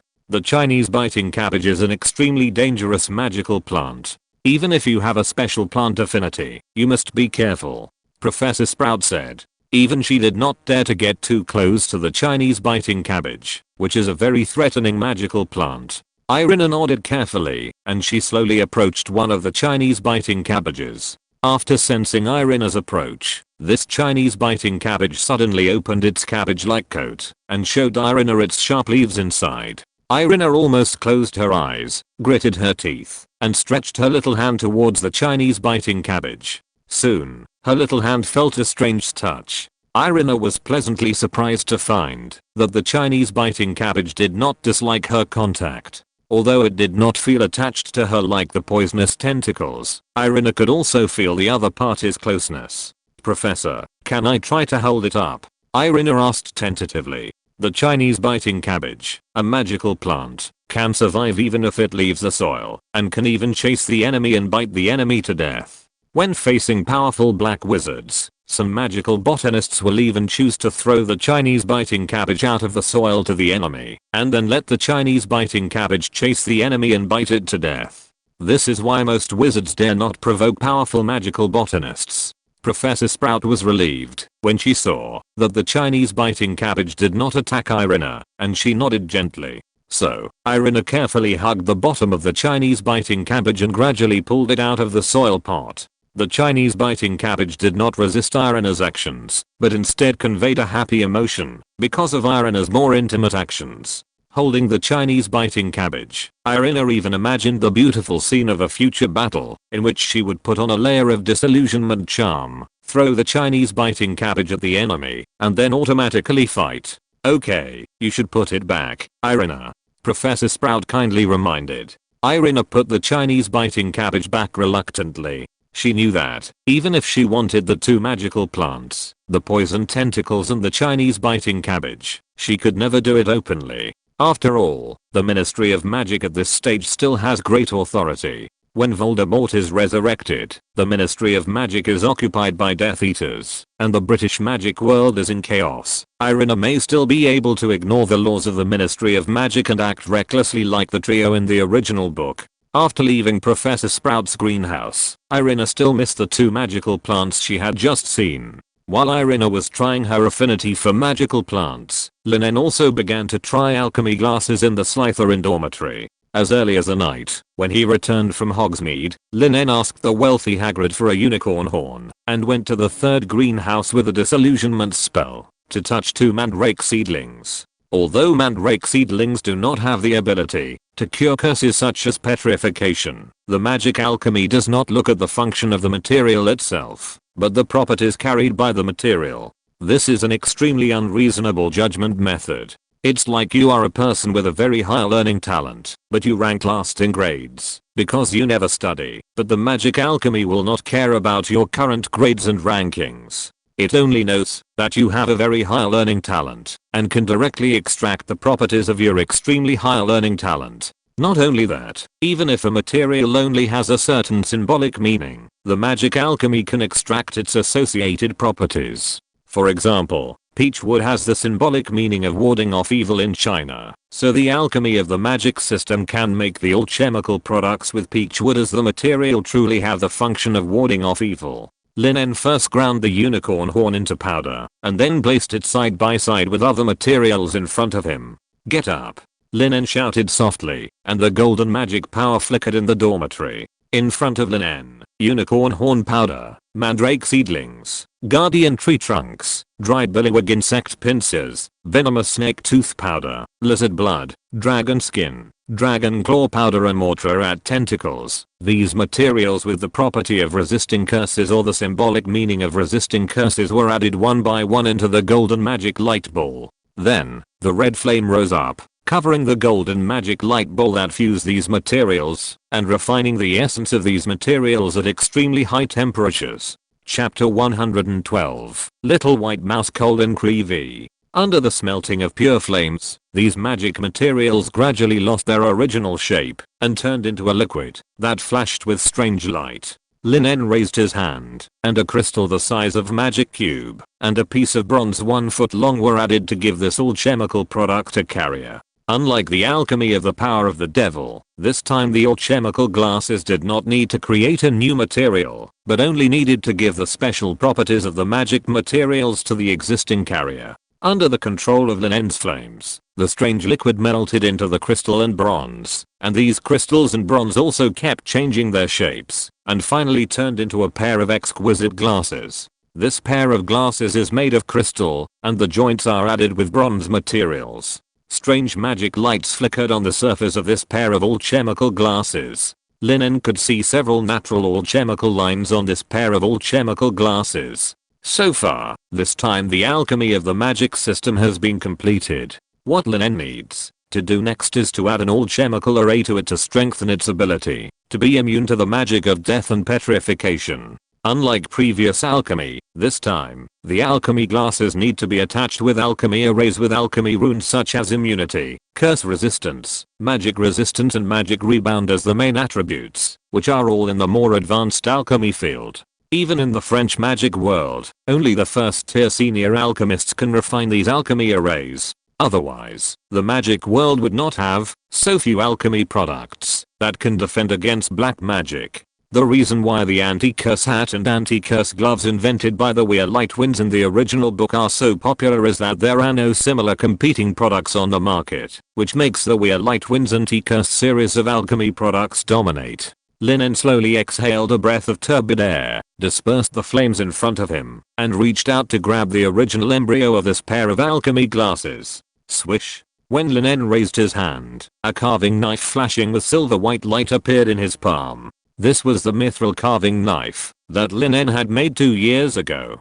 Although Lin En had already learned the technique of refining alchemy arrays out of thin air, facing this extremely difficult alchemy array, Lin En had to go all out and attach the alchemy array to the original embryo of this pair of alchemy glasses with the most serious attitude. In the past 2 years of training, even if Lin En refined an alchemy array out of thin air, he could refine an offensive alchemy array in about 2 minutes, not to mention refining an alchemy array with a mithril carving knife. Exclamation mark.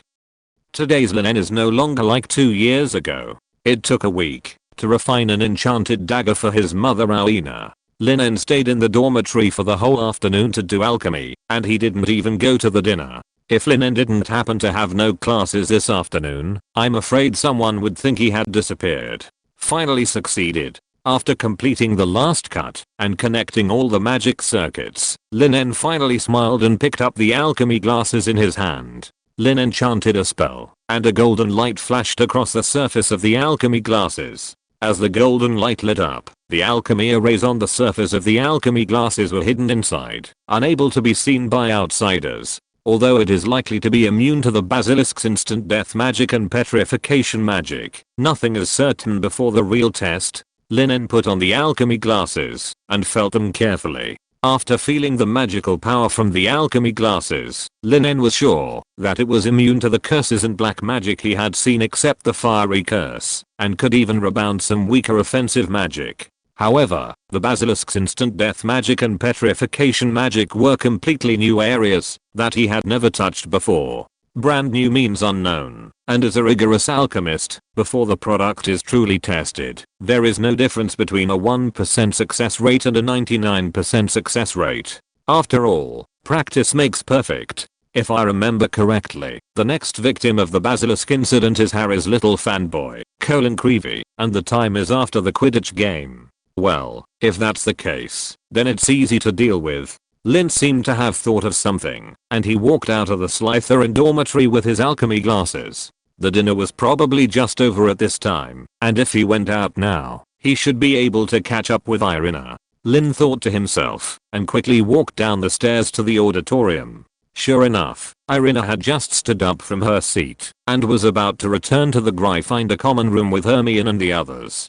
Come with me, Irina. Lin walked over, and after looking at Harry and the others, he said to Irina. Seeing Lin's serious expression, Irina understood that something important was going on. She nodded to Lin, and then said to Harry and the other two, Lin and I are going to go out for a while. You guys go back first. I'll be back later.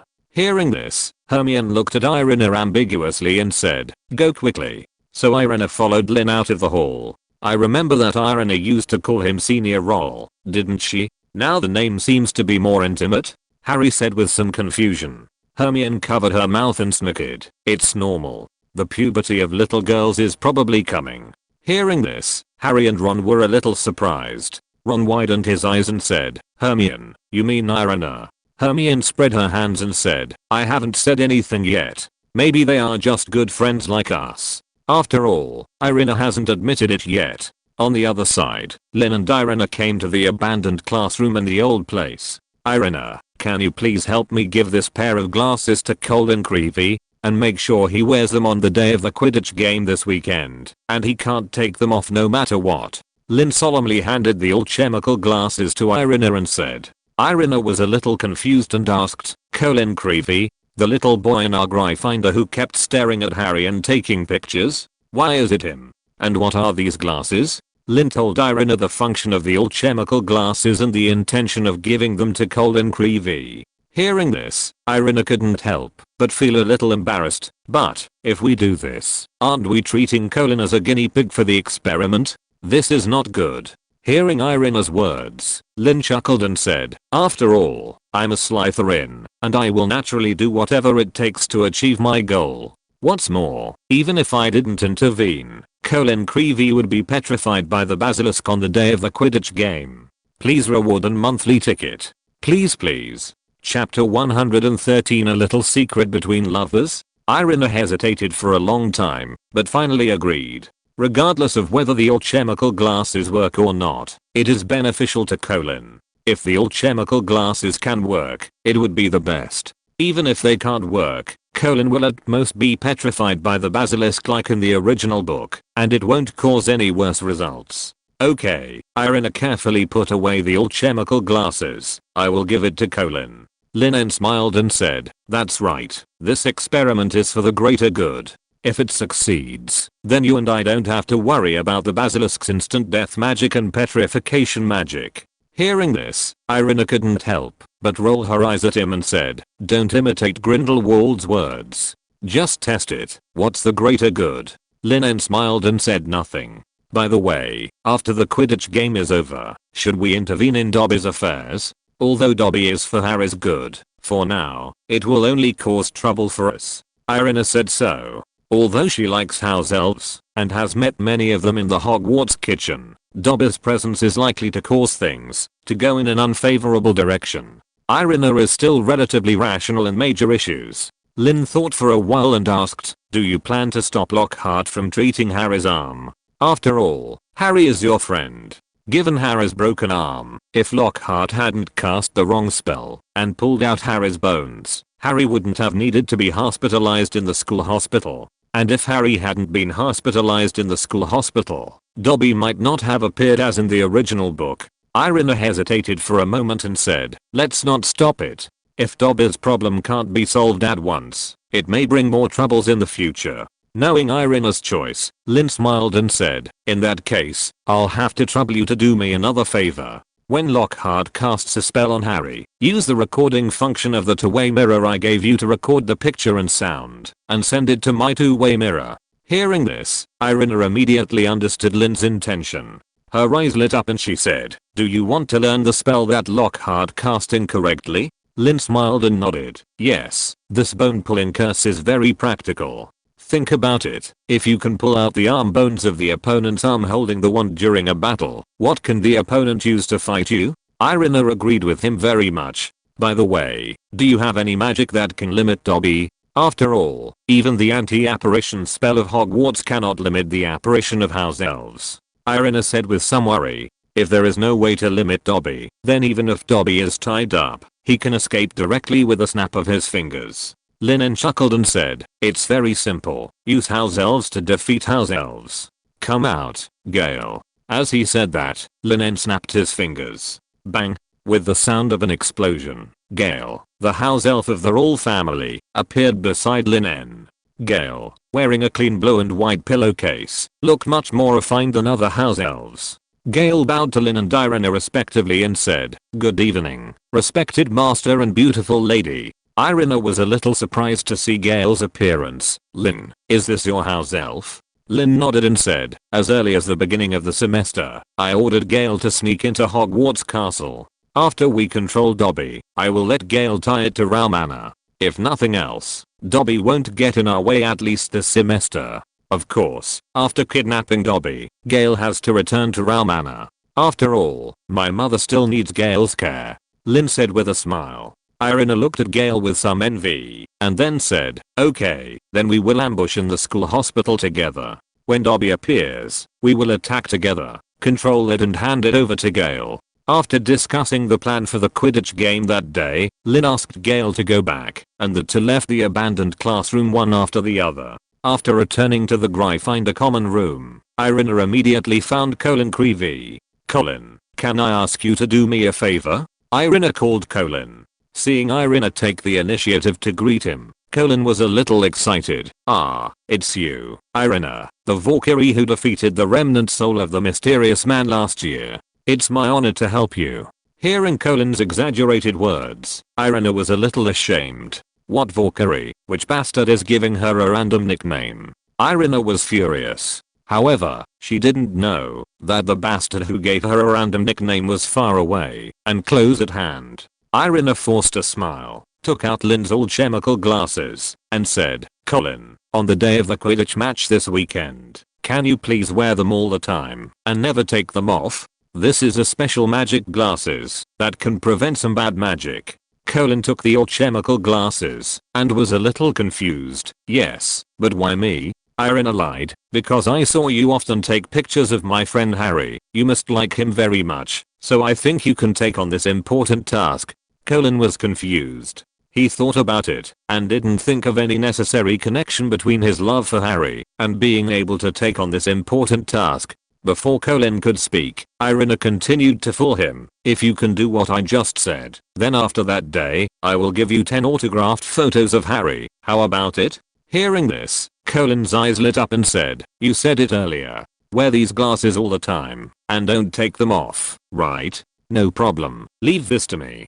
Colin happily ran away holding the alchemical glasses given to him by Irina. Seeing this, Irina scratched her head. If she had known that using Harry's autographed photo would make Colin obey, she wouldn't have wasted so much time talking.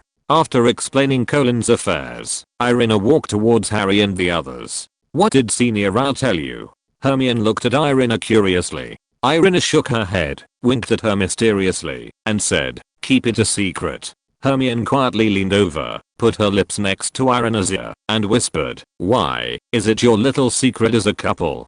Hermione blew a stream of hot air on Irina's earlobe, making her feel itchy, and hearing Hermione's words, Irina's pretty face suddenly turned red. Chapter 114. Can this lead to a scandal? Irina blushed and pushed her away. "Hey, Hermione, you just like to joke." Irina stood up, and was about to walk towards the girls' dormitory. "Let's not talk for now, I have to go back and rest." Irina walked quickly. However, Hermione stopped her. "You can't leave." Irina turned around, and asked in confusion, "Is there anything else?" "I'll come too." Hermione stood up, and grabbed Irina's hand. The two girls talked, while walking towards the girls' dormitory together. On the way, Hermione looked at Irina with an aunt's smile, and said cunningly, Irina, you have to make it clear about your relationship with Senior Aluoa today. Tell me, are you already together?" Hearing this, Irina widened her eyes, and looked at Hermione in disbelief. "What? Who wants to slander me today?" "Hermione, you want to slander me, right? You slander me, you slander me." The two returned to the dormitory. At this time, there were only the two of them in the dormitory. Hermione closed the door. Hermione didn't say anything, but just looked at Irina with a strange smile. "Hey? What are you looking at me for? Speak quickly." Irina felt that she couldn't wash herself clean, even if she jumped into the yellow river. She shook Hermione hard. Finding that Hermione was still looking at her with a smile on her face, Irina got anxious. She threw Hermione onto the bed and teased her. "Girl, why don't you speak? If you don't speak, you won't live. Come on." Seeing that Irina had already started to do whatever she wanted, Hermione began to resist. But how could she beat Irina? Exclamation mark. Hermione was pressed on the bed by Irina, and Irina's hands kept tickling her armpits. A silver bell-like laughter resounded in the girls' dormitory, but why did this laughter feel more and more miserable? Exclamation mark. Irina didn't let Hermione go until her throat was dry. "See if you dare to slander me," Irina said triumphantly. Hermione panted heavily, and looked at Irina. "You really have nothing to do with Senior Aluoa." Irina was a little helpless and said, "We haven't even started yet, we are just friends. I remember I explained this to you last time." Hermione sat up and muttered, "Who told you to have secret meetings every day during this period? Who wouldn't be suspicious?" Hearing this, Irina was stunned. "Is it obvious?" Hermione spread her hands. "Of course, not only do you go out together every day, but you always go to the same place. Even Harry knows where you go. Last year, Harry went to the underground classroom to see the Mirror of Verized for several days in a row. After seeing the direction Irina went during this period, he naturally realized Irina's destination. Damn, this is a big misunderstanding. I won't go there next time." Oh. Irina covered her face. She never expected that a very normal meeting between time travelers could be rumored. This time it was Hermione's turn to comfort her. Hermione gently stroked Irina's back and said with a smile, "Don't worry, not many people care. After all, we are only in the second year. In fact, only a few people in our dormitory, Harry and Ron, know about it." Time flies, and soon it is the day of the Quidditch game. At the breakfast banquet, Lin and Irina saw Colin wearing alchemy glasses, and came to the auditorium as promised, which made them feel relieved. At this time, Harry, who was about to participate in the game, came over nervously. Although he was not as nervous as last year and almost couldn't eat, Irina and others could still clearly feel Harry's uneasiness. 11 o'clock gradually approached, and all the teachers and students of Hogwarts came to the Quidditch field. In the Gryffindor camp, Colin's classmates saw Colin wearing alchemy glasses, and asked Colin curiously, but Colin just shook his head, and didn't answer them. At this moment, Irina seemed to have thought of something and said to Harry, who was about to enter the venue, "By the way, Harry, can you give me 10 autographed photos of you?" Hearing this, Harry was confused and said, "What do you want to do?" Irina clasped her hands together and said flatteringly, "I promised Colin before, so, please, please." Harry's eyes widened and said, "Irina, you sold me out." Irina smiled embarrassedly and said, "I asked Colin to do me a favor before." Harry said helplessly, okay, you just ask Colin to give me the photos when the time comes." Although Harry was reluctant, he still had to help Irina, the big sister. After saying that, Harry went to enter the venue. Soon, the two teams took off in the Quidditch field, and the game officially began. The game was very stalemate, and the weather was not good, and it started to rain. The rain splashed on Harry's glasses, making him completely unable to understand the situation on the scene. And to make matters worse, a bludger kept attacking Harry like crazy. Even though Fred and George knocked the bludger away, it didn't even look at the other players. Instead, it kept flying back and hitting Harry, as if it would not stop, until it killed Harry. "Someone has done something to this bludger," Fred muttered. As someone who had learned alchemy, he could naturally see that something was wrong with the bludger. George said, "We need a timeout." George kept signaling to Wood and kept knocking the bludger away to prevent it from breaking Harry's nose. Wood caught his signal, and soon, Madam Hooch blew the whistle for a timeout. "What's going on?" Wood asked the two. At this time, the Gryffindor Quidditch team had gathered together, while the Slytherin Quidditch team members in the crowd laughed. Wood demanded, "We are beaten.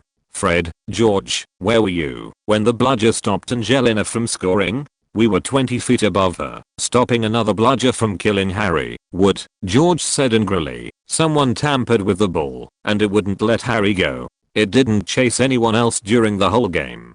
Slytherin must have done something to it. But the bludgers have been locked in Madam Hooch's office since our last practice, and they were all fine then," Wood said anxiously. At this time, Madam Hooch was walking towards them. Harry looked over her shoulder and could see the members of the Slytherin Quidditch team pointing and laughing at him. "Listen," Harry looked at them, "you two keep flying around me. I have no hope of catching the golden snitch unless it gets into my sleeve. You should go back to the others and let me deal with the out of control bludger myself." Chapter 115 Lockhart's Magical Bone Pulling Curse. "Don't be stupid," said Fred. "It'll knock your head off." Wood looked at Harry and then at the weird light winds. "Oliver, this is irrational," said Alicia Spinnet angrily. "You can't let Harry deal with that thing alone. Let's request an investigation. If we stop now, we'll be disqualified," said Harry. "We can't lose to Slytherin because of a crazy bludger.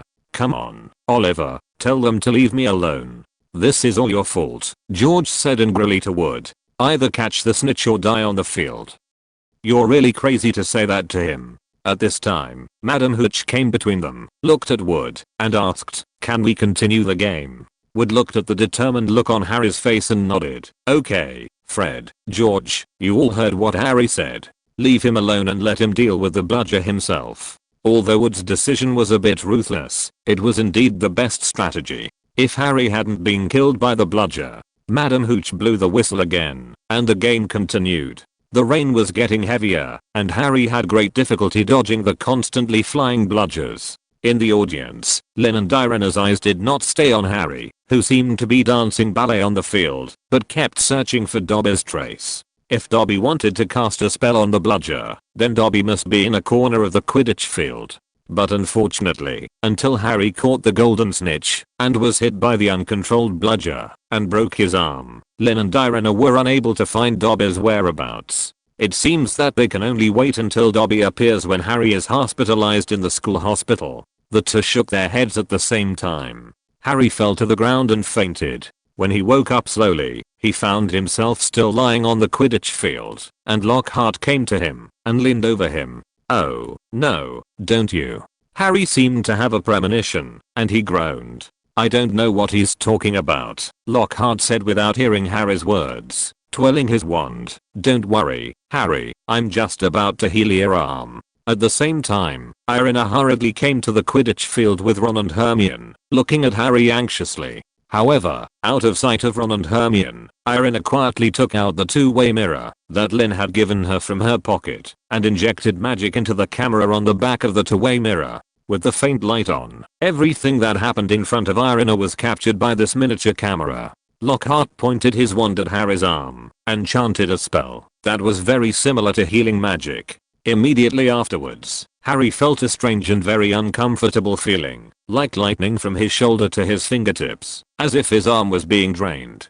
Harry closed his eyes and dared not look at his hand. There was a sound of gasps around, and Colin Creevy, wearing all chemical glasses, began to take pictures. When Lockhart proudly told everyone that he had successfully cured Harry, Irina came forward and pinched Harry's arm, which was like a thick rubber tube. "Is this Lockhart's magical bone-pulling curse?" Exclamation mark.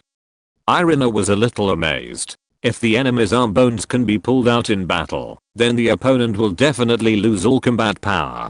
This is much more useful than the disarming curse. You know, even if the wizard's disarming curse hits the enemy and removes the enemy's wand, if the enemy can cast spells without a wand, the enemy can still turn defeat into victory through the magic of wandless casting. However, even if it is a wandless casting, the wizard still needs to transmit magic through his body, and the part used by the wizard when casting without a wand is nothing more than his arms. If the enemy's arm bones can be pulled out, then even if the enemy can cast spells without a wand, it is estimated that he will not be able to use it. After discovering that all the bones in Harry's arm were pulled out, Lockhart immediately slipped away, as if nothing had happened, while Irina, Hermione and Ron sent Harry to the school hospital. "You should have come to me directly. I can fix the bones in a second, but to make them grow again." Madame Pomfrey looked very unhappy. She said angrily, holding up Harry's pitiful and lifeless arm. In this way, Harry was forced to be hospitalized.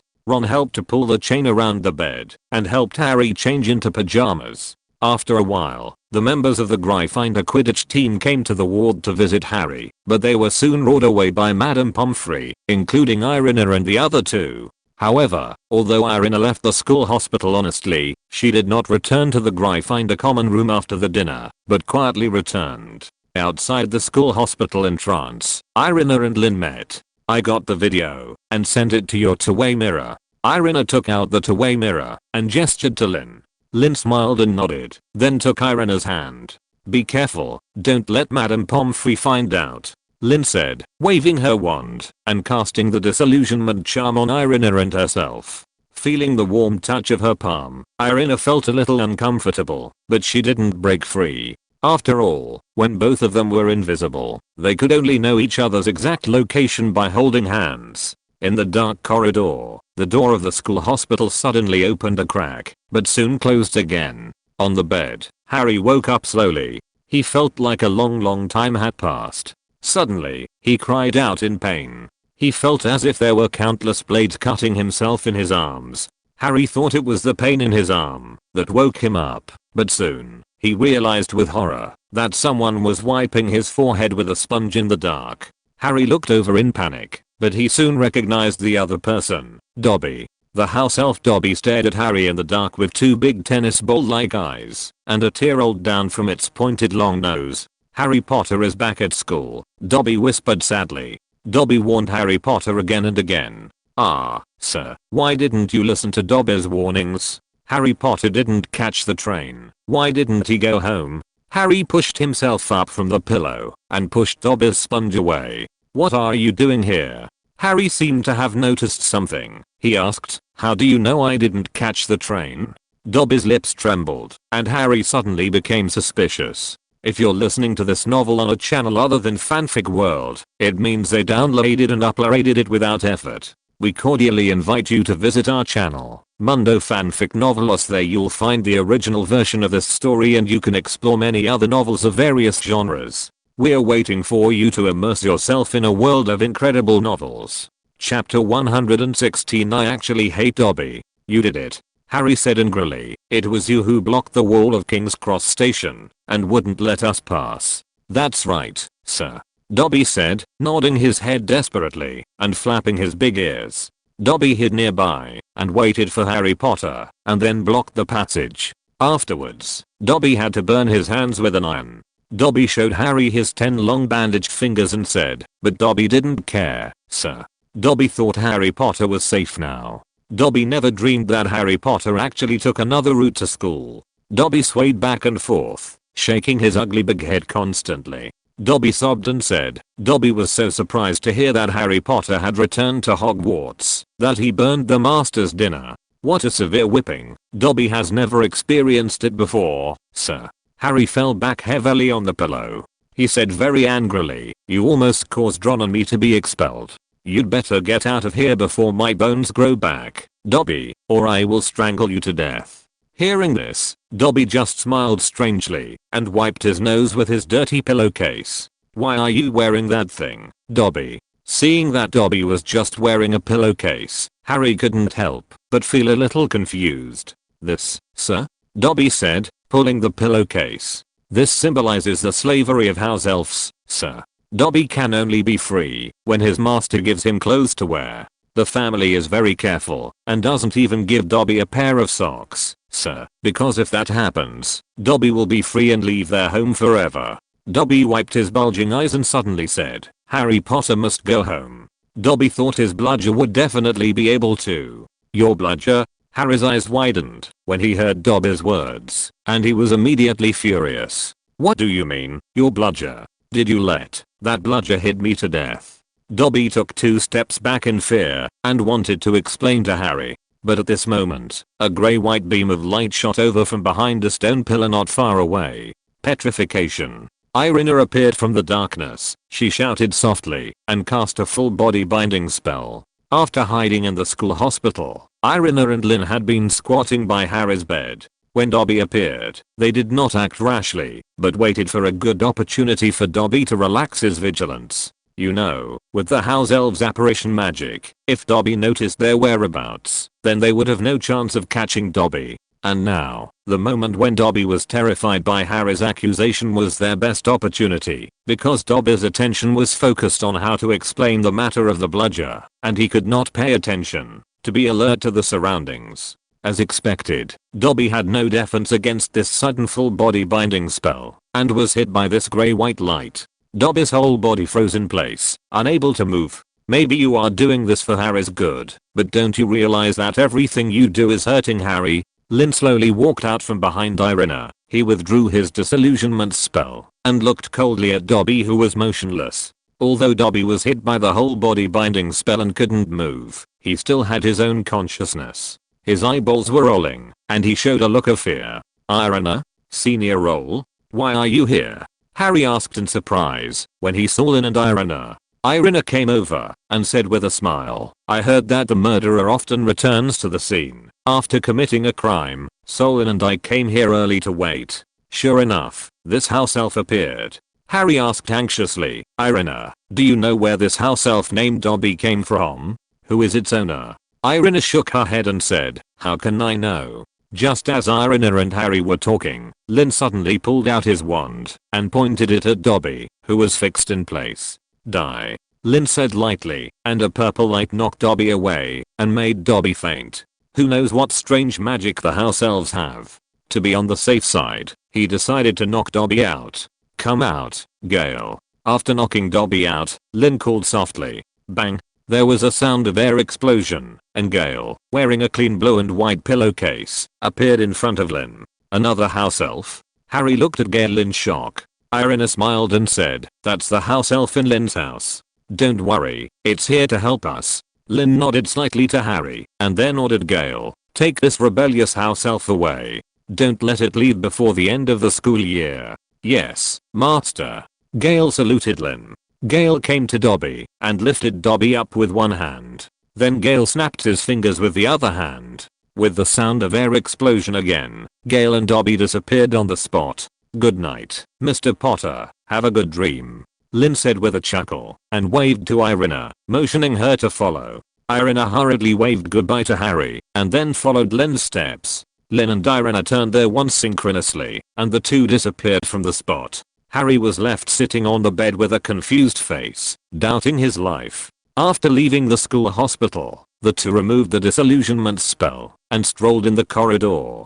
Lin, I clearly controlled Dobby with the full body binding spell just now. Why did you still attack it? I think you should not just be worried about Dobby playing tricks, right? Irina asked softly, her beautiful ice blue eyes looking at Lin beside her. Lin said in a calm tone, actually, I hate Dobby. Irina was a little confused. Why? Irina didn't understand. In the original book, Dobby was always an elf who advocated freedom, and later even sacrificed himself to protect Harry. Irina remembered that, when she read this passage in the original book, she cried her eyes out. Lin turned her face to the side and said softly, advocating freedom is a good thing, and it is the nature of every living thing, but do your job, take your responsibilities, and do your best. I don't object to Dobby's idea of escaping from the Malfoy family. After all, the Malfoy family was really too harsh on him. But Dobby is now a house elf of the Malfoy family, not a house elf of the Potter family. Lin's tone seemed to become a little cold. Please give me rewards and monthly tickets. Chapter 117. Facing the Basilisk. As the house elf of the Malfoy family, Dobby plotted against his master behind his back and secretly worked for Harry. Although he was also making trouble. But you have to know that no one in a higher position would tolerate an unfaithful and unfilial subordinate to follow him. Lin stopped and looked at Irina beside him. There seemed to be no emotion in his dark red eyes. Seeing that Irina seemed to be lost in thought, Lin continued, it is true that I take good care of my house elf Gale, giving it the cleanest pillowcase and plenty of rest time, but you have to know that, even if I treat Gale like the Malfoy family, Gale will still do his best to do every duty, and will not do anything to harm the Rao family. I don't know what others think, but the Rao family can't accommodate a house elf like Dobby. Perhaps being free but helpless is the most suitable choice for Dobby. Lin said so. Irina didn't speak. She followed Lin silently. If Dobby is her housekeeper, and Dobby tells her business secrets to a competitor, who is called the savior, causing her business plan to fail, Irina will feel unwilling to accept it. After all, she did nothing wrong. The only mistake was to trust the wrong person, and entrust her family's affairs to a housekeeper who should not be trusted. When Lin and Irina were hiding in the school hospital, in the corridor on another floor of Hogwarts Castle, Colin Creevy, wearing alchemy glasses, was walking happily with his camera in his arms, holding a bunch of grapes to give to Harry when he visited him. In today's Quidditch game, he took many photos of Harry, which made Colin, Harry's little fan, very happy. Colin kept flipping through the camera in his hand, looking at the photos of Harry, including the appearance of Harry's arm bone being pulled out. Hiss. But at this moment, Colin heard a strange hissing sound of a snake coming from not far in front of him, and he subconsciously raised his head. A pair of yellow vertical pupils appeared dozens of meters away, staring at him straight. This pair of vertical pupils looked as big as a basketball, and even the eyes were like this. Colin could not imagine how huge the monster hidden in the shadows was. A monster. Colin screamed and ran desperately in the direction he came from. The creature Colin saw was naturally a basilisk.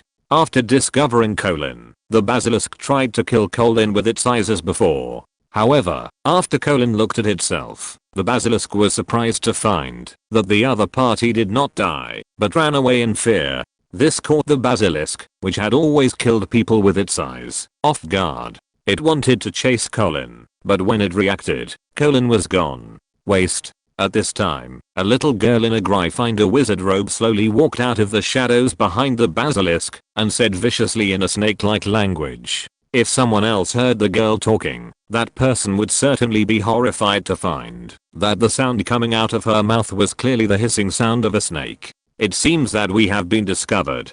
Let's go back. The girl in the Gryffindor wizard robe raised her wand, wanting to punish the basilisk that had done something wrong, but she seemed to be hesitant about something, and finally put down her wand.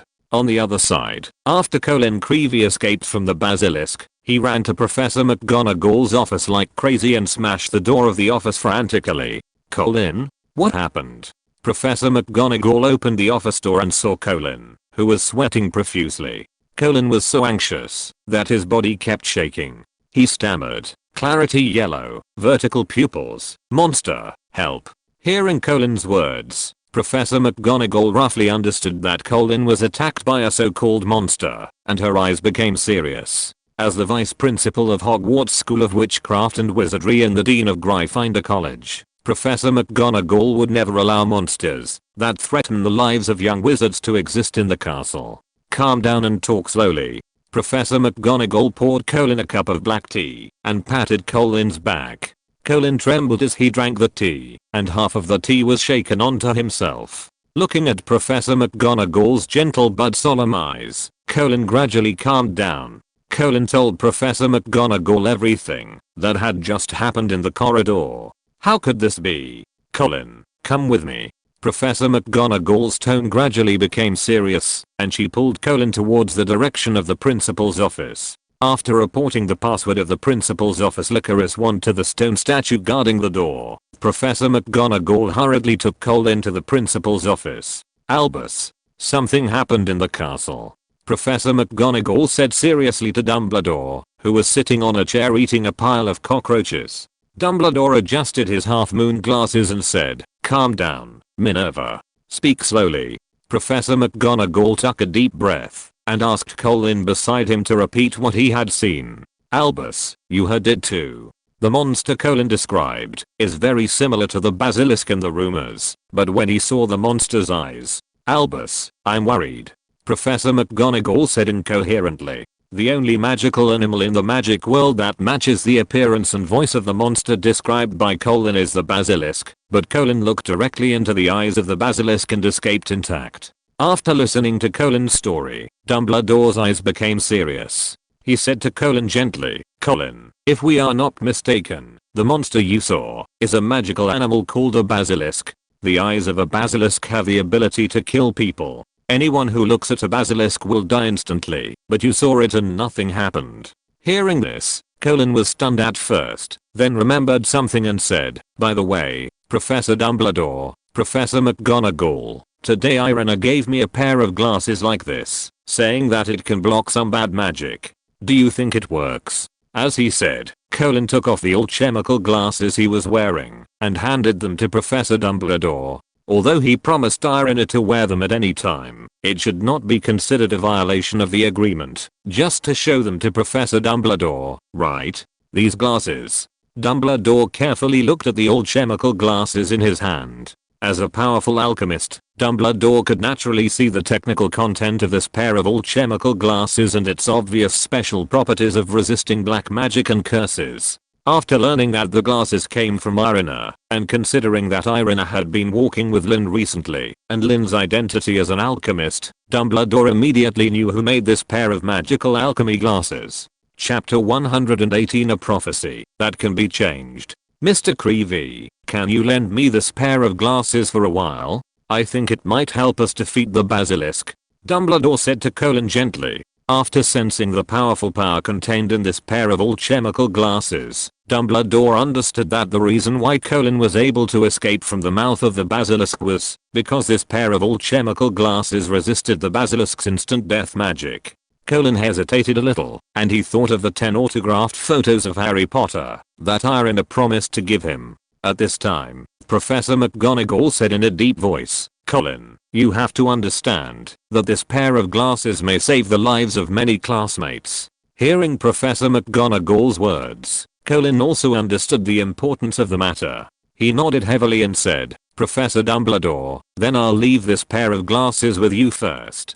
Dumbledore smiled gently and then said to Professor McGonagall, "Thank you, Mr. Creevy. Minerva, please send Mr. Creevy back to the Gryffindor common room." Since Colin's alchemical glasses were borrowed, Dumbledore naturally had to ensure his safety so that Colin would not be caught by the basilisk as soon as he walked out of the principal's office. Professor McGonagall nodded slightly and took Colin out of the principal's office. Young people are formidable.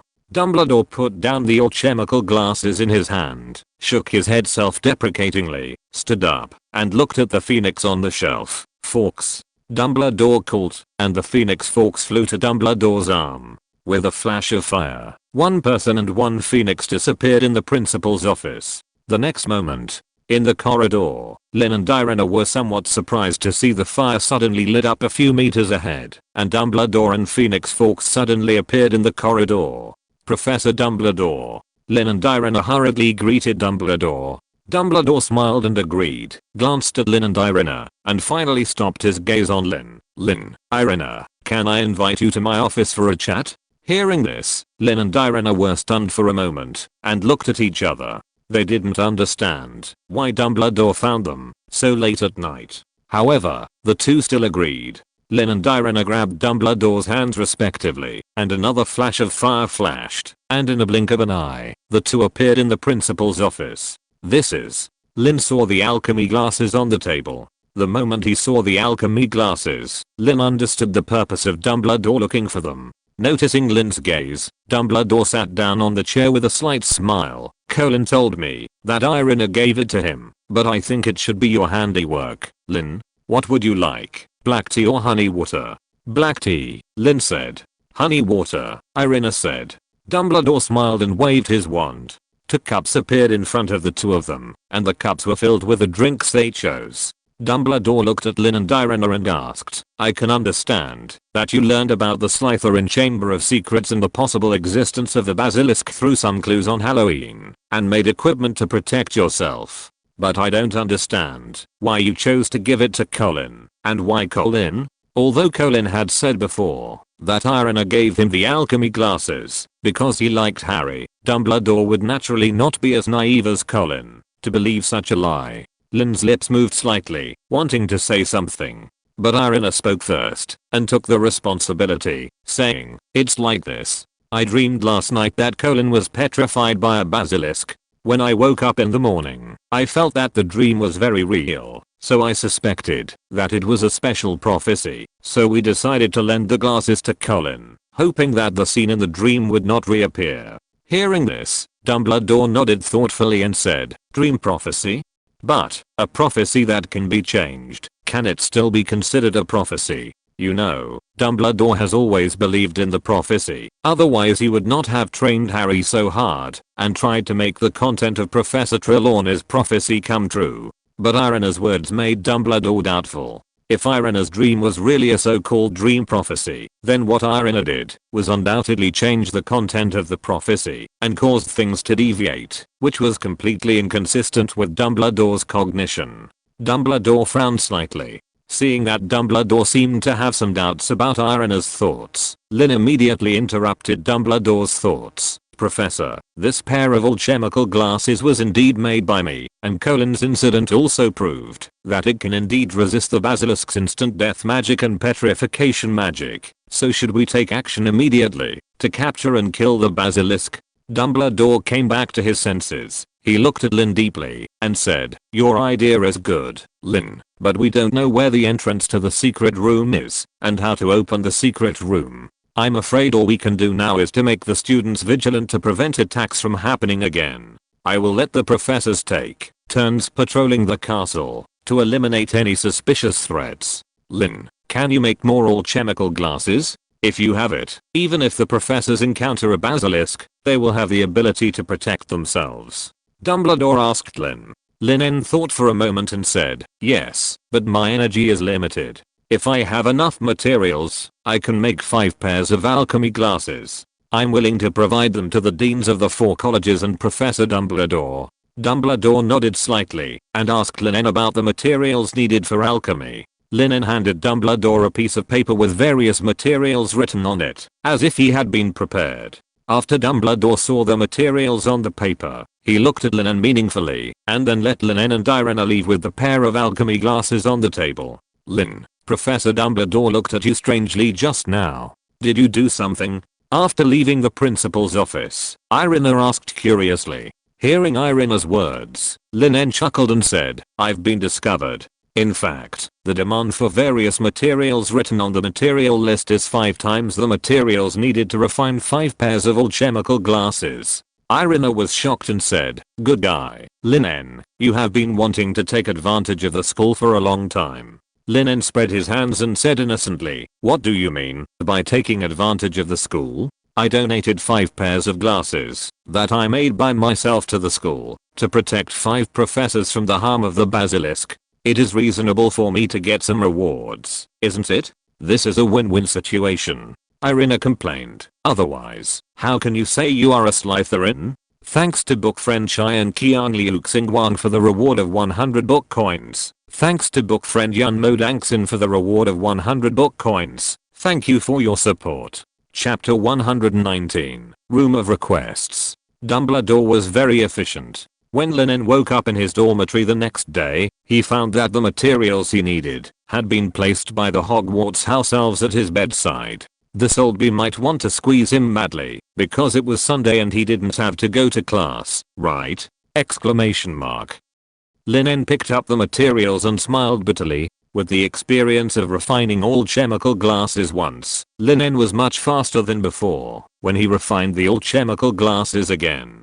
Before the lunch, Lin En had completed the refining of 3 pairs of all chemical glasses. After the lunch, Lin En finished the remaining 2 pairs of all chemical glasses and then delivered them to Professor McGonagall, Professor Snape, Professor Flitwick, Professor Sprout and Professor Dumbledore. However, when Lin En handed the alchemical glasses to Dumbledore, Dumbledore smiled and refused, and then asked Lin En to give them to Lockhart. Although Lockhart didn't have much ability, he was the professor of defense against the dark arts after all, and he was also responsible for patrolling the castle. After delivering the alchemy glasses, Lin En found Irina. I have already delivered the 5 pairs of alchemy glasses that Dumbledore wanted. The next step is to get 1 pair for each of us, Lin En said to Irina, and the two walked towards the abandoned classroom as usual. But halfway through, Irina suddenly stopped and looked at Lin En with hesitation. What's wrong? Lin En was puzzled.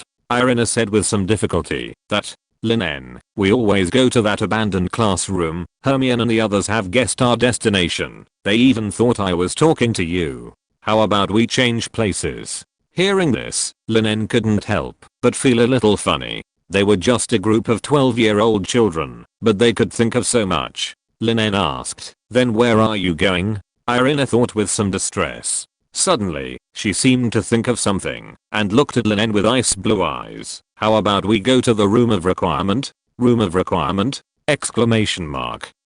Lin En was stunned. Of course he knew what the room of requirement was. The room of requirement was located on the 8th floor of Hogwarts Castle, opposite the tapestry of the troll beating Barnabas with a stick. When the young wizard who wanted to enter the room concentrated on the venue he needed and walked past that section of the wall 3 times, a special door would appear on the wall, which was the entrance to the room of requirement. The room of requirement could provide any venue that the young wizard needed, and it was the most ideal place for a secret meeting. However, since Lin En came to Hogwarts Castle, he had been busy with various things and had never tried to enter the room of requirement. So, after Irina mentioned the room of requirement, Lin En readily agreed. The two headed towards the 8th floor of the castle and spent more than 10 minutes dealing with the annoying stairs. The two came to the tapestry with the troll beating Barnabas with a stick. I need a place to hold a meeting. Facing the wall opposite the tapestry, Lin En silently recited the place he wanted to go in his heart, and walked back and forth in front of this section of the wall 3 times in a row. A door appeared on the wall. It was a wooden door that looked very simple, and the door handle was made of mahogany. Lin En opened the wooden door and entered. Inside was a meeting room. There was a round table in the middle of the room, and tea sets and other items were placed on the surrounding shelves. Wow, is this the room of requirement? Irina looked around curiously. It was her first time to come to the room of requirement. Lin En smiled and sat down beside the round table. As he waved his wand, the tea sets automatically jumped in front of him. A stream of water appeared out of thin air and poured into the teapot. Then, Lin En took out a tea bag from his pocket and threw it into the teapot. Then a ball of fire suddenly rose at the bottom of the teapot. You are well prepared. Irina sat opposite Lin En with her hands on her legs. After controlling the flame to make tea by itself, Lin En took out the original pair of alchemy glasses. This pair of alchemical glasses is my first finished product. The 5 pairs I gave to Dumbledore later were also made according to this pair. After Colin's test, it is indeed immune to the magic of the basilisk. Lin En restrained his smile and said so. Irina said, in this case, we can use this pair of alchemical glasses to resist the basilisk. Lin En shook his head and said, no, you have to know that our opponent is not just the basilisk, but the diary and Tom Riddle in it. After Colin's incident, the other party must know that we have all chemical equipment that can resist the magic of the basilisk, which means that the other party will be more vigilant and even take various measures to force us to take off our glasses before they will attack us. Hearing this, Irina became nervous and said, "What should we do? There is only a thief who can be thieves for 1,000 days, but there is no reason to guard against thieves for 1,000 days. We can't keep our nerves tense every day to ensure that our glasses will not fall off." As Irina said, if you keep your nerves tense, then no matter who you are, you will go crazy one day. Lin En tapped the table with his index finger and said, "This is the key to today's conversation. We need all chemical glasses, but we need to keep them hidden." Irina was distressed. She knew nothing about alchemy and couldn't even give Lin En any suggestions. But just when Irina was blaming herself, Lin En said, "In fact, I already have a good solution. This is why I didn't just make all chemical glasses for us, but brought you here." Irina's eyes lit up, and she looked at Lin En expectantly. Lin En said, "In fact, this pair of all chemical glasses is not a real finished product in my eyes, but a sample with the same properties, just like the glasses that you can try on and change lenses of different degrees in the glasses shop in our previous life. In fact, I can use the magic alchemy to melt the old chemical glasses into another form without changing its efficacy. As for this form, what do you think of contact lenses?" Lin En finally smiled and asked Irina. "As expected of you, Lin En," Irina said happily. "Contact lenses not only have the functions of glasses, but are also concealed enough to confuse the enemy. You know, although the world's first pair of contact lenses was made 50 years ago in this timeline, that was only in the muggle world. With the current level of complacency in the magic world, wizards may have never heard of contact lenses." Chapter 120. Be gentle. I'm afraid of pain. Lin En teased, while maintaining its original properties. "I can also add some other materials to it. How about it? Do you want me to make you a pair of beauty contact lenses?" Irina pointed to her beautiful ice blue eyes, looking unbelievable. "What? Am I not good looking enough? Besides, my ice blue eyes match your dark red eyes perfectly. Why do you need beauty contact lenses?" Then, Irina pointed to Lin En's dark red eyes. Seeing Irina's exaggerated gesture, Lin En smiled and said, "Forget it, then just wait for my good news. It will be a bit troublesome to make all chemical contact lenses. I estimate that I can give them to you before Tuesday. Then I'll leave it to our great alchemist." Irina put her hands together and made a gesture of asking. At this time, the teapot on the round table was also boiled, and Lin En poured tea for Irina and herself. After confirming the matter about the all chemical contact lenses, the two also relaxed and chatted while drinking tea. Time soon came to Monday night. Lin gave Irina the finished all chemical contact lenses as promised, and the two wore them together. In addition to the original concealment effect of the all chemical contact lenses, Lin also added an all chemical array with invisibility, which made the concealment of the all chemical contact lenses reach the extreme. Even Dumbledore could not see that Lin and Irina were wearing all chemical contact lenses. Time came to the third week of December. During this period, Irina tried to steal the Horcrux diary in Ginny's room several times, but nothing was found.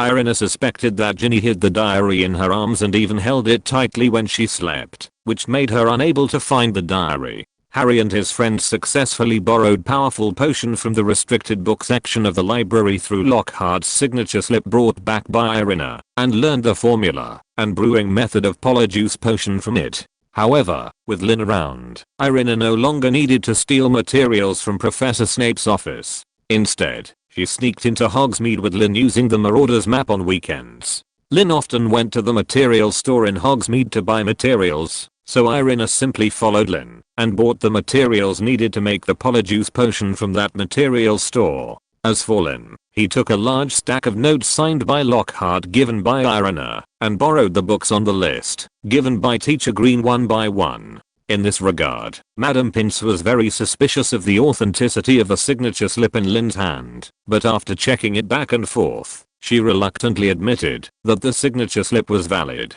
In addition, Lin asked Irina not to sign the list of students who would stay at school for the Christmas holiday, saying that he would take her out to play. However, Harry, Ron and Hermione still signed the list. They were responsible for using the Polyjuice potion to sneak into the Slytherin common room during the holiday and get Malfoy to say something. On this day, there was still a week before Hermione's Polyjuice potion was ready. On this morning, the young wizards gathered around the notice board in the hall with some excitement, reading the words on a piece of parchment that had just been pushed up. This is, Lockhart is going to open a duel club. Seeing the words on the notice board, Irina couldn't help but be a little surprised. But isn't Colin okay? Standing next to Irina, Lin shrugged his shoulders and said, maybe that idiot has some new ideas, such as wanting to avenge his previous shame. By the way, are you going to go tonight? Irina nodded, smiled and said, go. Dueling is quite interesting. Hearing this, Lin couldn't help but smile. Yes, for Irina who can cast spells silently and without a wand, and Lin who can not only cast spells silently and without a wand, but also master a lot of dueling skills under the special training of Mr. Green, the duel club is definitely a very interesting thing. After all, who doesn't like to bully the weak? Exclamation mark. Time soon came to the evening. All the little wizards in Hogwarts Castle came to the hall. They were noisy, and everyone held their wands and showed excitement. After a while, everyone saw Lockhart wearing a purple robe and walked onto the duel stage. He looked radiant, and Professor Snape, who was wearing a black robe like a big bat, stood beside him. Lockhart waved his hand to let everyone be quiet and then shouted loudly, come around. Come around. Can everyone see me? Can everyone hear me? Great. It's like this. Professor Dumbledore allowed me to open this little duel club to fully train everyone, so that one day you will need to defend yourself and take the way I have used countless times to protect yourself. For details of this, please read my published works. Under the duel stage, after learning that it was Lockhart, a idiot, who was responsible for organizing this duel club, many boys showed disappointed smiles, and only some little witches who were still brainless fans of Lockhart had shining eyes. Let me introduce my assistant, Professor Snape. Lockhart grinned. He told me that he knows a thing or two about dueling, and he generously agreed to help me with a little demonstration before class. I said, I don't want to worry you little guys. After I demonstrate with him, I will return your potions professor to you intact. Don't be afraid. You should be thankful that you are intact. Lin and Irina thought at the same time. Lockhart and Snape turned to face each other and bowed. At least Lockhart bowed, and his two hands flipped in many different ways. Snape just shook his head impatiently and raised his wand in front of his chest like a sword. As you can see, we hold the wands in the usual dueling posture, Lockhart said. On the count of 3, we will release the first magic. Of course, neither of us will take the other's life. 1, 2, 3. The two men raised their wands over their shoulders at the same time. Snape shouted coldly, Expelliarmus. A beam of red light hit Lockhart's chest at lightning speed, knocking him back and hitting the wall, then sliding down and curling up on the floor, while Lockhart's wand also flew out. After a while, Lockhart stumbled to his feet, and he explained to everyone, still boasting about himself. However, after noticing Snape's murderous look, Lockhart subconsciously shrank his neck and said quickly, the demonstration ends here. Now I will come to you and divide you into groups of 2. Professor Snape, if you are willing to help me. Lockhart and Professor Snape divided the groups for each little wizard who came here. Lin and Irina were eager to try and took out their wands, ready to fry fish. Unfortunately, Professor Snape didn't seem to want them to do what they wanted, and he actually put Lin and Irina in the same group. On the duel stage, looking at Lin En standing opposite with a magic wand, Irina couldn't help but feel like crying. Woohoo. Many of her spells and dueling skills were taught to her by Lin En. How can she fight? Exclamation mark. Irina looked at Lin En pitifully. Be gentle, I'm afraid of pain. Thanks to the book friend Chai and Qian Liu Xingguang for the 100 book coins. Thank you for your support. Chapter 121 I will treat you gently. Hearing this, Lin smiled strangely. I will treat you gently. Lin's strange smile made Irina swallow her saliva subconsciously. Under the urging of Professor Snape, the referee, Lin and Irina came to the two ends of the duel stage respectively. Watch carefully, everyone. This may be your only reward tonight. Professor Snape turned and looked at the young wizards in the audience with a mocking look on his face. Although the young wizards in the audience were very dissatisfied with Professor Snape's attitude, they still focused on the duel between Lin and Irina. They have not forgotten that Lin and Irina joined forces to repel the remnant of Voldemort last year. They are naturally very curious about the duel between these two heroes who have done such a feat. Under the gaze of the young wizards, Lin and Irina saluted each other. 3, 2, 1. Disarm you. Lin waved his wand, and a red beam flew straight towards Irina. His posture was exactly the same as Snape's before. Armor. At the moment the match started, Irina cast an armor spell for herself without hesitation. However, she was familiar with Lin's fighting routine and knew that the disarming spell that Lin cast while chanting would never be as simple as a disarming spell. Therefore, after releasing the armor spell, Irina still rolled to the side. As expected, after Lin's disarming spell hit Irina's armor spell, it exploded at the same time as the armor spell, but a grey-white beam broke through the air from behind the red beam of the disarming spell. This grey-white beam had been hidden behind the disarming spell before, and it was difficult to see it even from the perspective of a bystander without careful observation. The grey-white beam flew past Irina's clothes and hit a small hole on the duel stage. At this time, before Irina stood up, after rolling to the side, her wand shook 3 times in a row, and 3 silent freezing spells broke through the air and flew towards Lin En and Lin En's sides. These 3 freezing spells blocked Lin En's movement, forcing Lin En to resist her spells. Helplessly, Lin En had to wave her wand and release a silent armor spell to block Irina's spell. However, the freezing spell was Irina's best spell, and even when Lin En's armor spell collided with it, it would still break and cancel each other out. After Lin En took action to defend, the offensive and defensive forces were different. Irina stood up and waved her wand continuously. 4 or 5 beams of light of different colors were continuously shot towards Lin En's direction. These spells were all silently cast. Lin En narrowed his eyes slightly, waving his wand to release spells to resist, while changing his position. All the spells that could be avoided were dodged by Lin En with his exquisite movement, and those that could not be avoided were blocked by Lin En with the armor spell.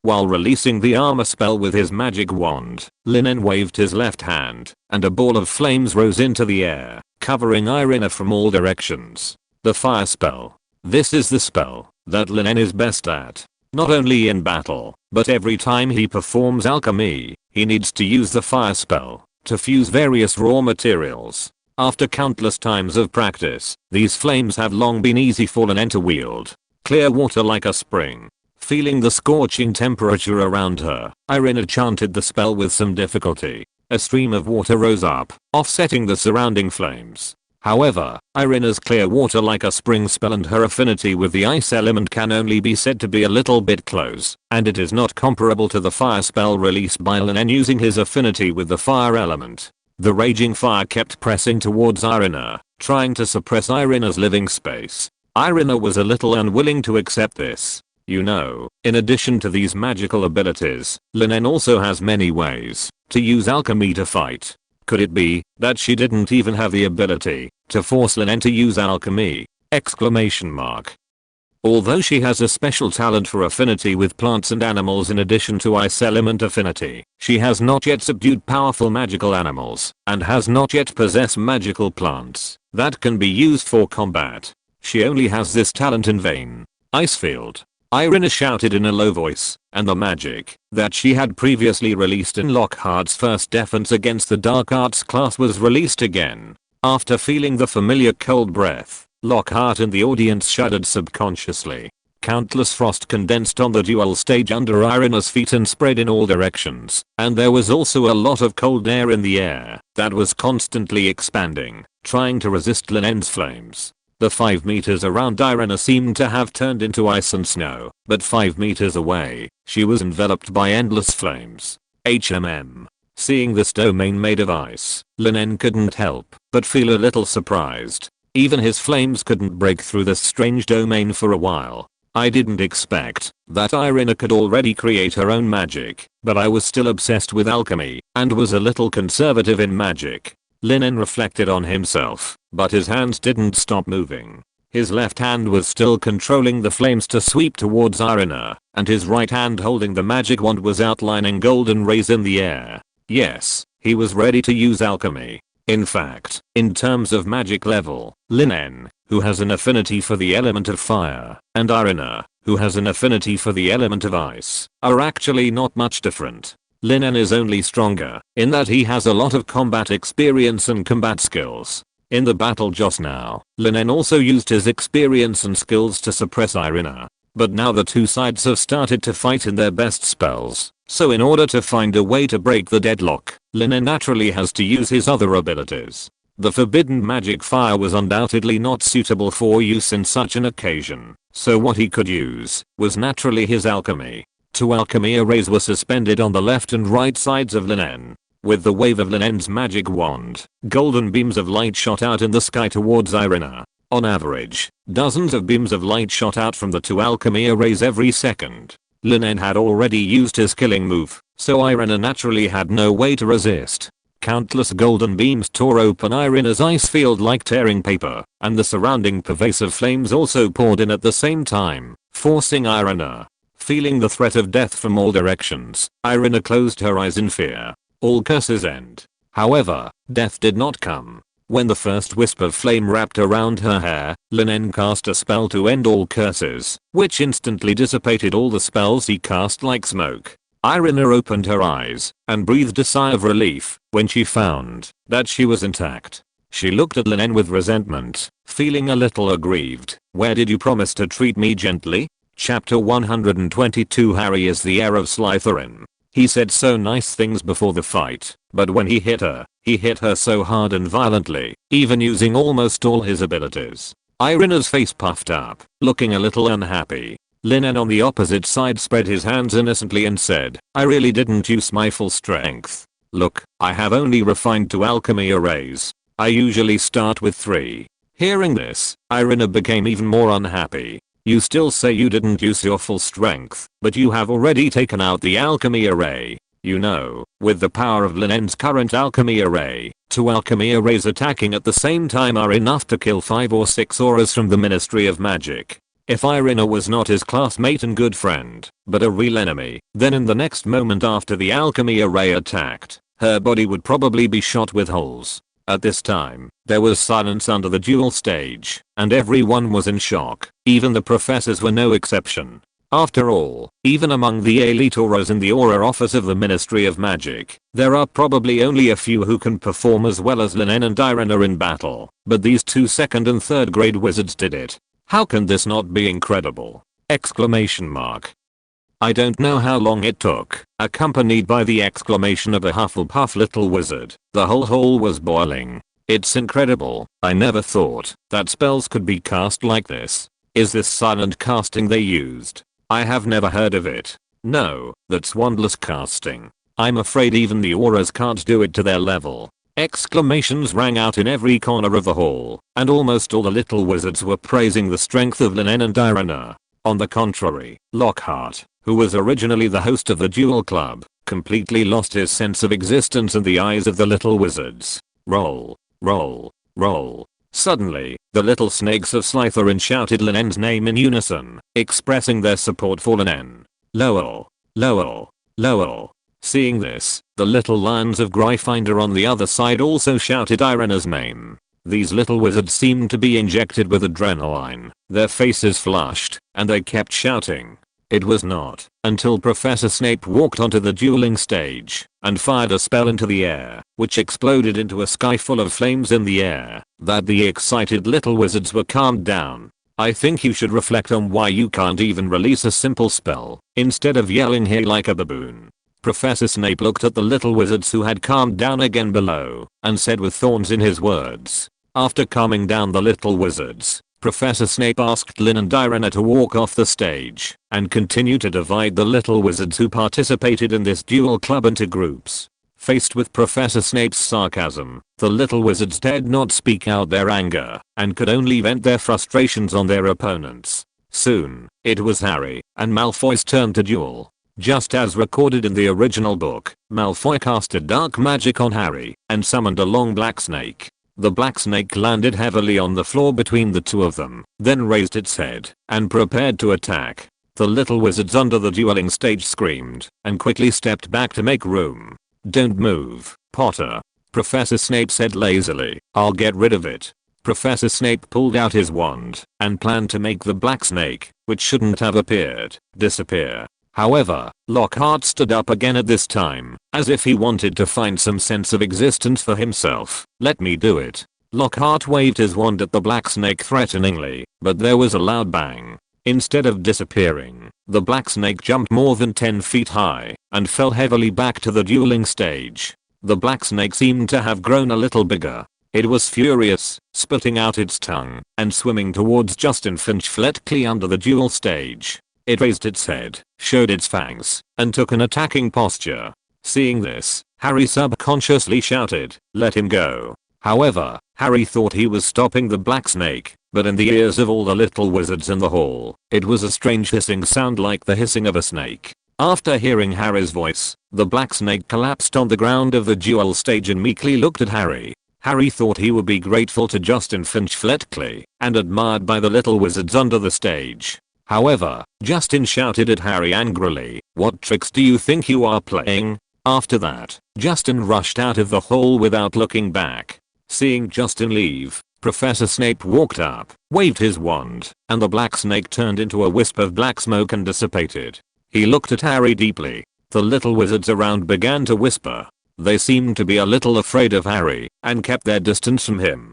Feeling the strange atmosphere around him, the silly Harry didn't know what was going on. "Let's go," Ron said in Harry's ear. He and Hermione pulled Harry off the duel stage together. "Let's go." Ron led Harry out of the hall, and Hermione followed them hurriedly. Not long after, Irina also rushed over from the hall. After returning to the Gryffindor common room, Ron pushed Harry into an armchair and asked, "You are a Parseltongue. Why didn't you tell us?" Harry was confused. "What am I?" Irina said bluntly. "Parseltongue, Harry. You may not know that when you were talking to the snake just now, you didn't speak human language at all, but made the same hissing sound as a snake. This is not an ability that ordinary people should have. You should know that there are only two known Parseltongues in the British wizarding world, Slytherin and Voldemort." Hearing this, Harry looked at everyone in disbelief. After the three of them nodded together, Harry realized that Irina had not deceived him. "I'm the heir of Slytherin?" Harry began to doubt his life. Irina said, "You just have Parseltongue. There is no more evidence to prove that you are the heir of Slytherin. What's more, you know whether you have controlled the monster in the Chamber of Secrets to petrify Filch's cat." Hermione continued Irina's words, "But I'm afraid that everyone in Hogwarts will think that you are the heir of Slytherin after what happened today." Harry was a little overwhelmed. He never expected that an ability that he thought was very normal would almost make him the heir of Slytherin. Harry felt that he might not be able to clear himself, even if he jumped into the Yellow River. Please give me rewards and monthly tickets. If you're listening to this novel on a channel other than Fanfic World, it means they downloaded and uploaded it without effort. We cordially invite you to visit our channel, Mundo Fanfic Novelos. There you'll find the original version of this story and you can explore many other novels of various genres. We're waiting for you to immerse yourself in a world of incredible novels.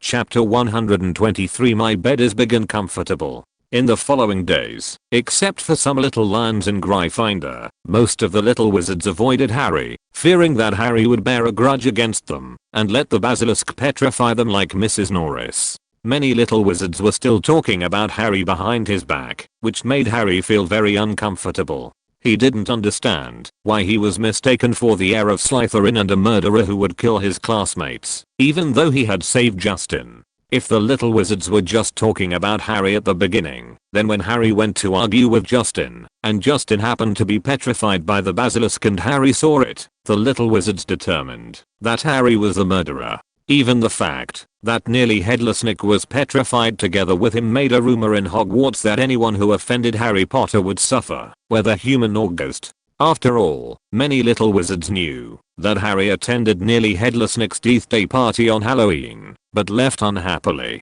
In the eyes of the little wizards, this was evidence that nearly Headless Nick was hated by Harry. This bizarre reasoning upset Harry. During this period, roosters were always killed in Hagrid's hunting grounds, but Hagrid did not suspect the so-called monster in the castle, but thought that the roosters were secretly killed by foxes or vampires.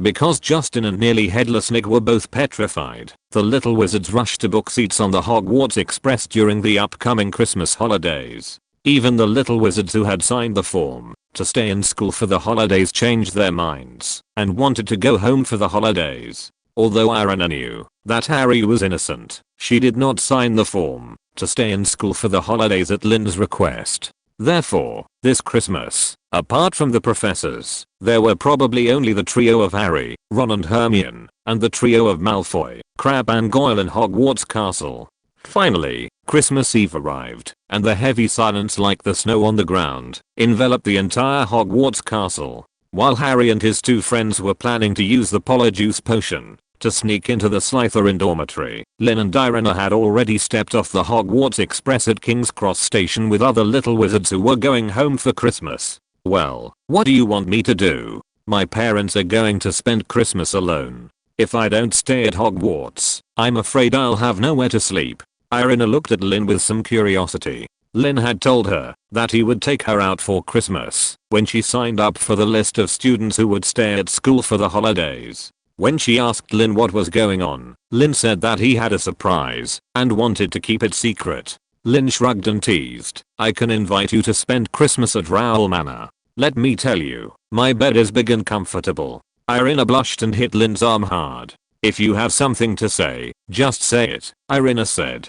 Don't drive. Lin En laughed and said, didn't you say last time that you wanted poison tentacles and Chinese biting cabbage seeds? I'll take you to Nocturne Alley to buy some during this Christmas. Irina was stunned. She didn't expect that Lin En remembered the magical plants she mentioned last time. Then shall we leave now? Irina said with some anticipation. Lin En glanced at the sunset in the sky, shook his head and said, it's too late today. Let's go together tomorrow on Christmas. Where are you staying tonight? Are you going home? Irina replied, I didn't tell my family that I was going out for Christmas this time. They must have gone out to travel. I don't have the key myself, so I definitely can't go back home. Lin En invited, then come to Rowell Manor. There are quite a lot of empty rooms in the castle. They can be lived in after a little cleaning. Irina thought about it and nodded. Okay, it's better than staying in those super expensive hotels in London. Come with me. After Irina agreed, Lin En took Irina to a corner not far away. The two saw the house elf Gale behind the corner. Lin En held Irina with one hand and grabbed Gale's shoulder with the other hand. Snap. Gale snapped his fingers and a loud bang sounded and three figures disappeared from the spot. In the blink of an eye, they appeared at the entrance of Rowell Manor. Since Lin had a guest with him today, Gale did not bring them directly to the Rowell Castle, but took them to the entrance of the manor. Your house is so big. Irina was a little surprised when she saw the endless Rowell Manor. Lin nodded with a smile and took Irina to the conspicuous castle in front. Bang, bang, bang. On the way, Irina found a small wooden house on the right side of the path, and there were constant banging sounds coming from the wooden house. At this time, Gale walked outside the wooden house and opened the wooden door. Dobby. Irina was a little surprised when she saw the scene in the room. Dobby was tied up and fell in the empty wooden house, and the food provided for Dobby was placed on the left side of the door. Gale, didn't I ask you to lock it in the room under the castle? Why is it here? Lin asked curiously. He remembered that there was no such wooden house here originally. Gale bowed to Lin and said, Master, this bad elf named Dobby is very restless in the castle and has been making noises in various ways.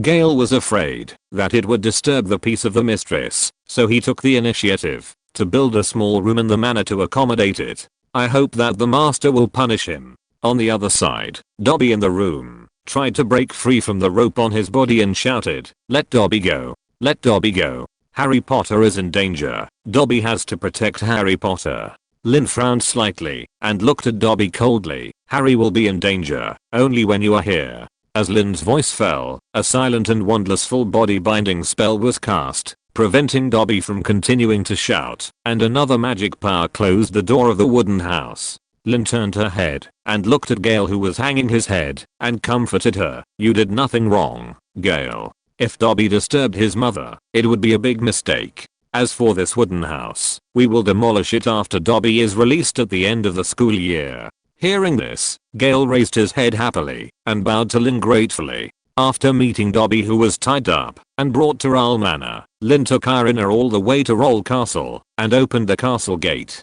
Lin, you are back. Huh? Did you bring guests? Rowena, who was sitting on the sofa in the living room, stood up after hearing the sound of the castle gate. However, after seeing Irina timidly following Lin, Rowena was a little surprised. Her son actually brought a little girl home! Exclamation mark. Chapter 124 Magic Plant Bag. Well, I'm back. This is my friend I met at Hogwarts, Irina Lowell. Lin En agreed, and then introduced Irina behind her to her mother. Irina also walked to Lin En's side and greeted generously. Hello, Auntie, I'm Lin En's friend. I came out of Hogwarts this Christmas and had no place to stay, so Lin En brought me here. I'm sorry for bothering you these days. Hearing this, Rowena nodded slightly and then tentatively asked, welcome, but are you just ordinary friends, or boyfriend and girlfriend? Hearing Rowena's words, Irina's pretty face suddenly turned red and she was a little at a loss. In the end, it was Lin En who answered, at present, we are still ordinary friends. Rowena keenly grasped the keyword at present. She looked at the two of them ambiguously and then asked Lin En to take Irina to see the room. There are still many empty rooms on the 3rd floor. Come with me, Lin En said. There are 5 floors in the Roll Castle except the roof. The 1st floor is the kitchen, dining room and living room. The 2nd floor is where Lin, Rowena and the former Henry live. There are 4 or 5 empty rooms on the 3rd floor of the castle, and 2 of them are empty bedrooms. They can be provided to guests after a little cleaning. The 4th floor of the castle is where books and other collections are placed, similar to a small library and collection room. As for the 5th floor of the castle, Lin is not clear, because the staircase leading to the 5th floor of the castle is sealed by a special ancient magic. Lin has not yet broken the magic, and has the ability to go to the 5th floor. When Lin asked Rowena what the 5th floor of the castle is, Rowena avoided talking. However, Lin can reach the top floor of the castle directly through another spiral staircase. Therefore, except for the 5th floor of Roll Castle, Lin can go anywhere. Irina followed Lin to a guest bedroom on the 3rd floor and looked at everything in the room.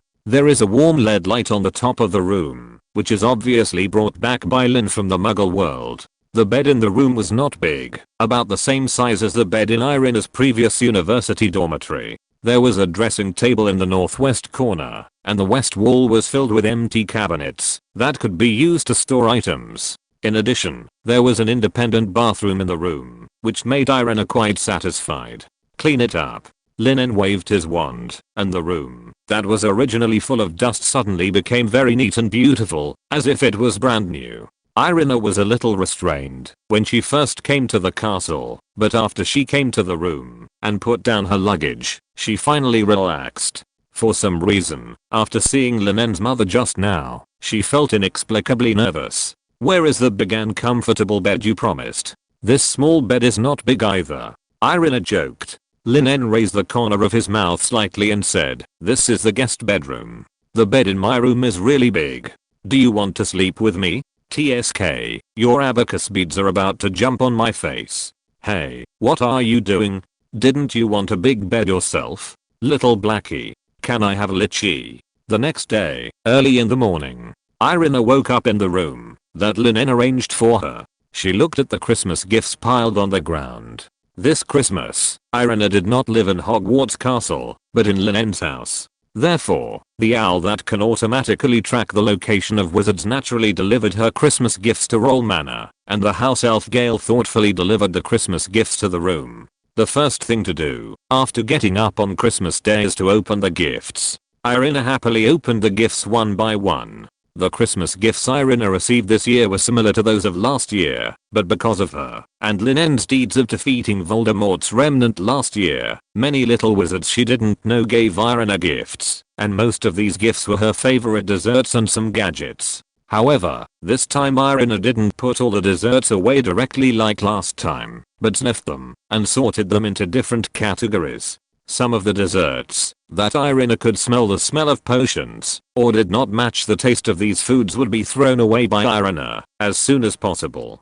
No one knows whether there will be some perverted seniors and juniors who will put love potions in the gifts given to them. If you accidentally eat food containing love potions, it will be miserable. Ron in the original book is a living negative example. Desserts with the smell of potions, whether the potions are good or bad, Irina dare not try them, and some that do not match the taste of food are likely to be love potions, because everyone who smells the smell of love potions can smell their favorite smell from them. Although Irina didn't know what her favorite flavor was, as long as it didn't match the food, she would just throw it away. After all, it's impossible to smell burnt-in milk cake, right? Exclamation mark.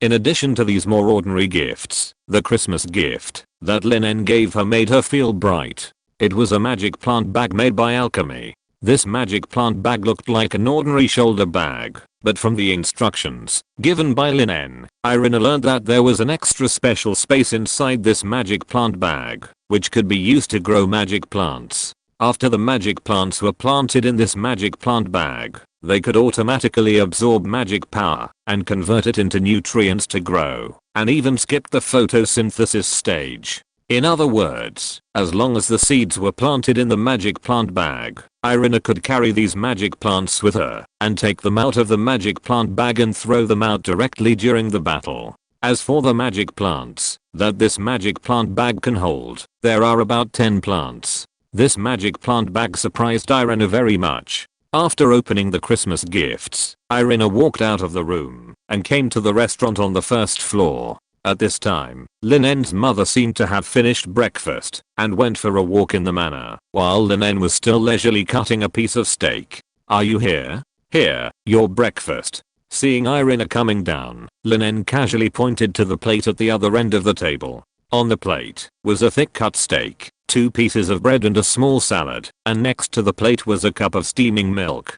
Seeing this hearty breakfast, Irina thanked her in surprise and began to enjoy it. After Irina finished breakfast, Lin En stood up and said, "Let's go. I'll take you to Nocturne Alley." "Yeah." Irina hurriedly came forward and followed Lin En, looking very happy. Thanks to the book friend Cheyenne Kian Liu Xingwang for the 500 book coins reward. Thank you for your support. Chapter 125. How can you make money faster than robbing ringgits? Nocturne Alley is a gathering place for dark wizards and is located next to Diagon Alley, the largest commercial street in the British wizarding world. However, although the two streets are adjacent, few people are willing to enter Nocturne Alley even during the day. It was Christmas Day, and every store in Diagon Alley was decorated with Christmas decorations. The whole street was filled with a festive atmosphere. However, at the junction of Diagon Alley and Nocturne Alley was as deserted as usual, forming a sharp contrast between the two streets. "Let's go. Follow me closely." At the junction of the two streets, Lin extended his left hand to Irina behind him. Irina gently held Lin's hand and walked into Nocturne Alley with him. Walking into Nocturne Alley, the two could clearly feel the atmosphere around them becoming depressed, and the wizards in black robes around them looked at them with ill intentions. It was gloomy all around, and even Irina, who was usually very brave, couldn't help but shrink her neck when walking on the streets of Nocturne Alley. "Are you lost, dear?" Just as the two were about to go deeper into Nocturne Alley, a disgusting voice suddenly sounded not far in front of them. An old witch was standing not far in front of Lin and Irina, holding a plate of something that looked like a whole piece of dead person's nails. She squinted her eyes at the two of them, revealing her moss-like teeth. Smashed to pieces. Lin glanced at the old witch coldly, raised her hand and cast a crushing spell to smash the plate in the old witch's hand. The dead person's nails in the plate fell on her instead. These dead person's nails seemed to have a corrosive curse effect, and they fell on the old witch's instead, emitting bursts of black gas, and the old witch's miserable screams also rang out in Nocturne Alley. Crucio. The old witch saw that these two second and third year wizards dared to attack her, and immediately took out her wand in anger and pointed it at Lin. But before the old witch could finish her spell, Irina raised her hand and cast a silent and wandless freezing spell, freezing her into an ice sculpture. Shatter into pieces. Lin En raised his wand again and cast a cutting spell, which actually shattered the ice sculpture of the old witch and killed her completely. Seeing this scene, the dark wizards who had originally wanted to approach with ill intentions all kept silent, turned around and walked in other directions. Although Lin En and Irina looked like little wizards in the 2nd or 3rd grade and seemed very immature and easy to deceive, the fact that the two of them killed people at the slightest disagreement made these dark wizards who had been hanging around Nocturne Alley for many years avoid them. In fact, Lin En didn't want to kill anyone, but he knew the jungle lore of Nocturne Alley, a place where dark wizards gather. If he didn't show his threat, but acted harmless, then even if he was as powerful as he was, he might be knocked unconscious by a bunch of dark wizards and then eaten alive by them. Although Irina felt a little nauseous after the old witch died, she didn't vomit like before because of her experience of killing a dark wizard in Hogsmeade last time.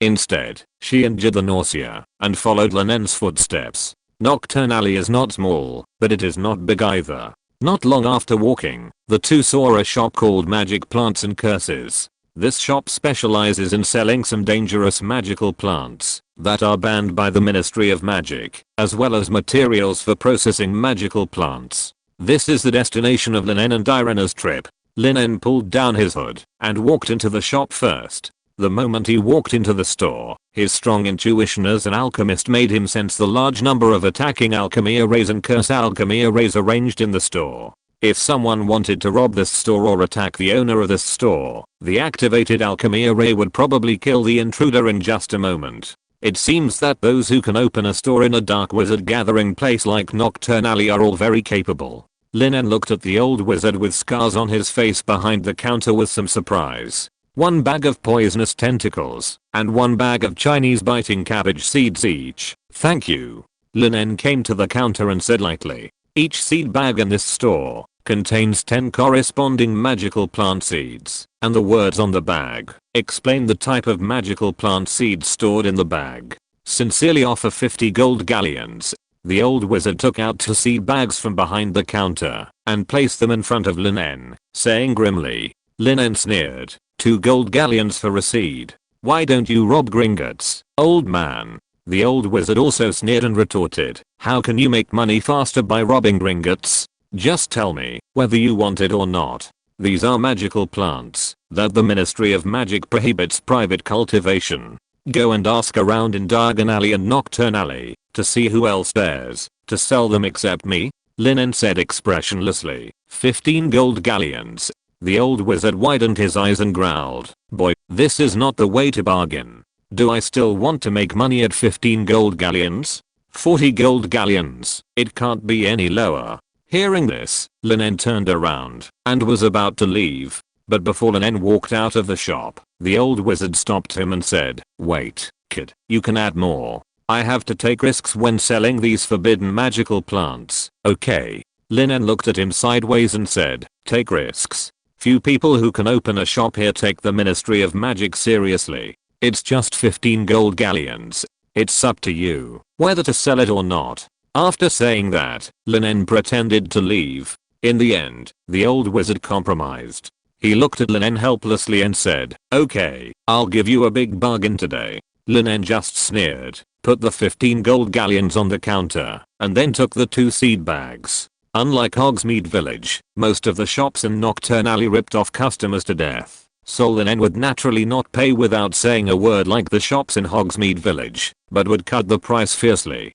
However, when he saw the old wizard accept the gold galleons, a hint of smugness flashed across his face. Lin En felt that he had made a bad purchase. After leaving the store, Lin En threw the 2 seed bags into Irina's arms. Irina carefully put the 2 seed bags away, looked at Lin En, and wanted to say something. But before Irina could speak, Lin En waved her hand and said, no need to pay, just consider it my Christmas gift to you, along with the magic plant bag. Hearing this, Irina had no choice but to give up, and followed Lin En happily. End of this chapter. Thank you very much for reaching the end. Don't forget to like. Looking for more exclusive content and immediate access? Subscribe to our Patreon. Remember, every like, subscription, or donation encourages us to continue. Thanks to everyone. See you in the next video.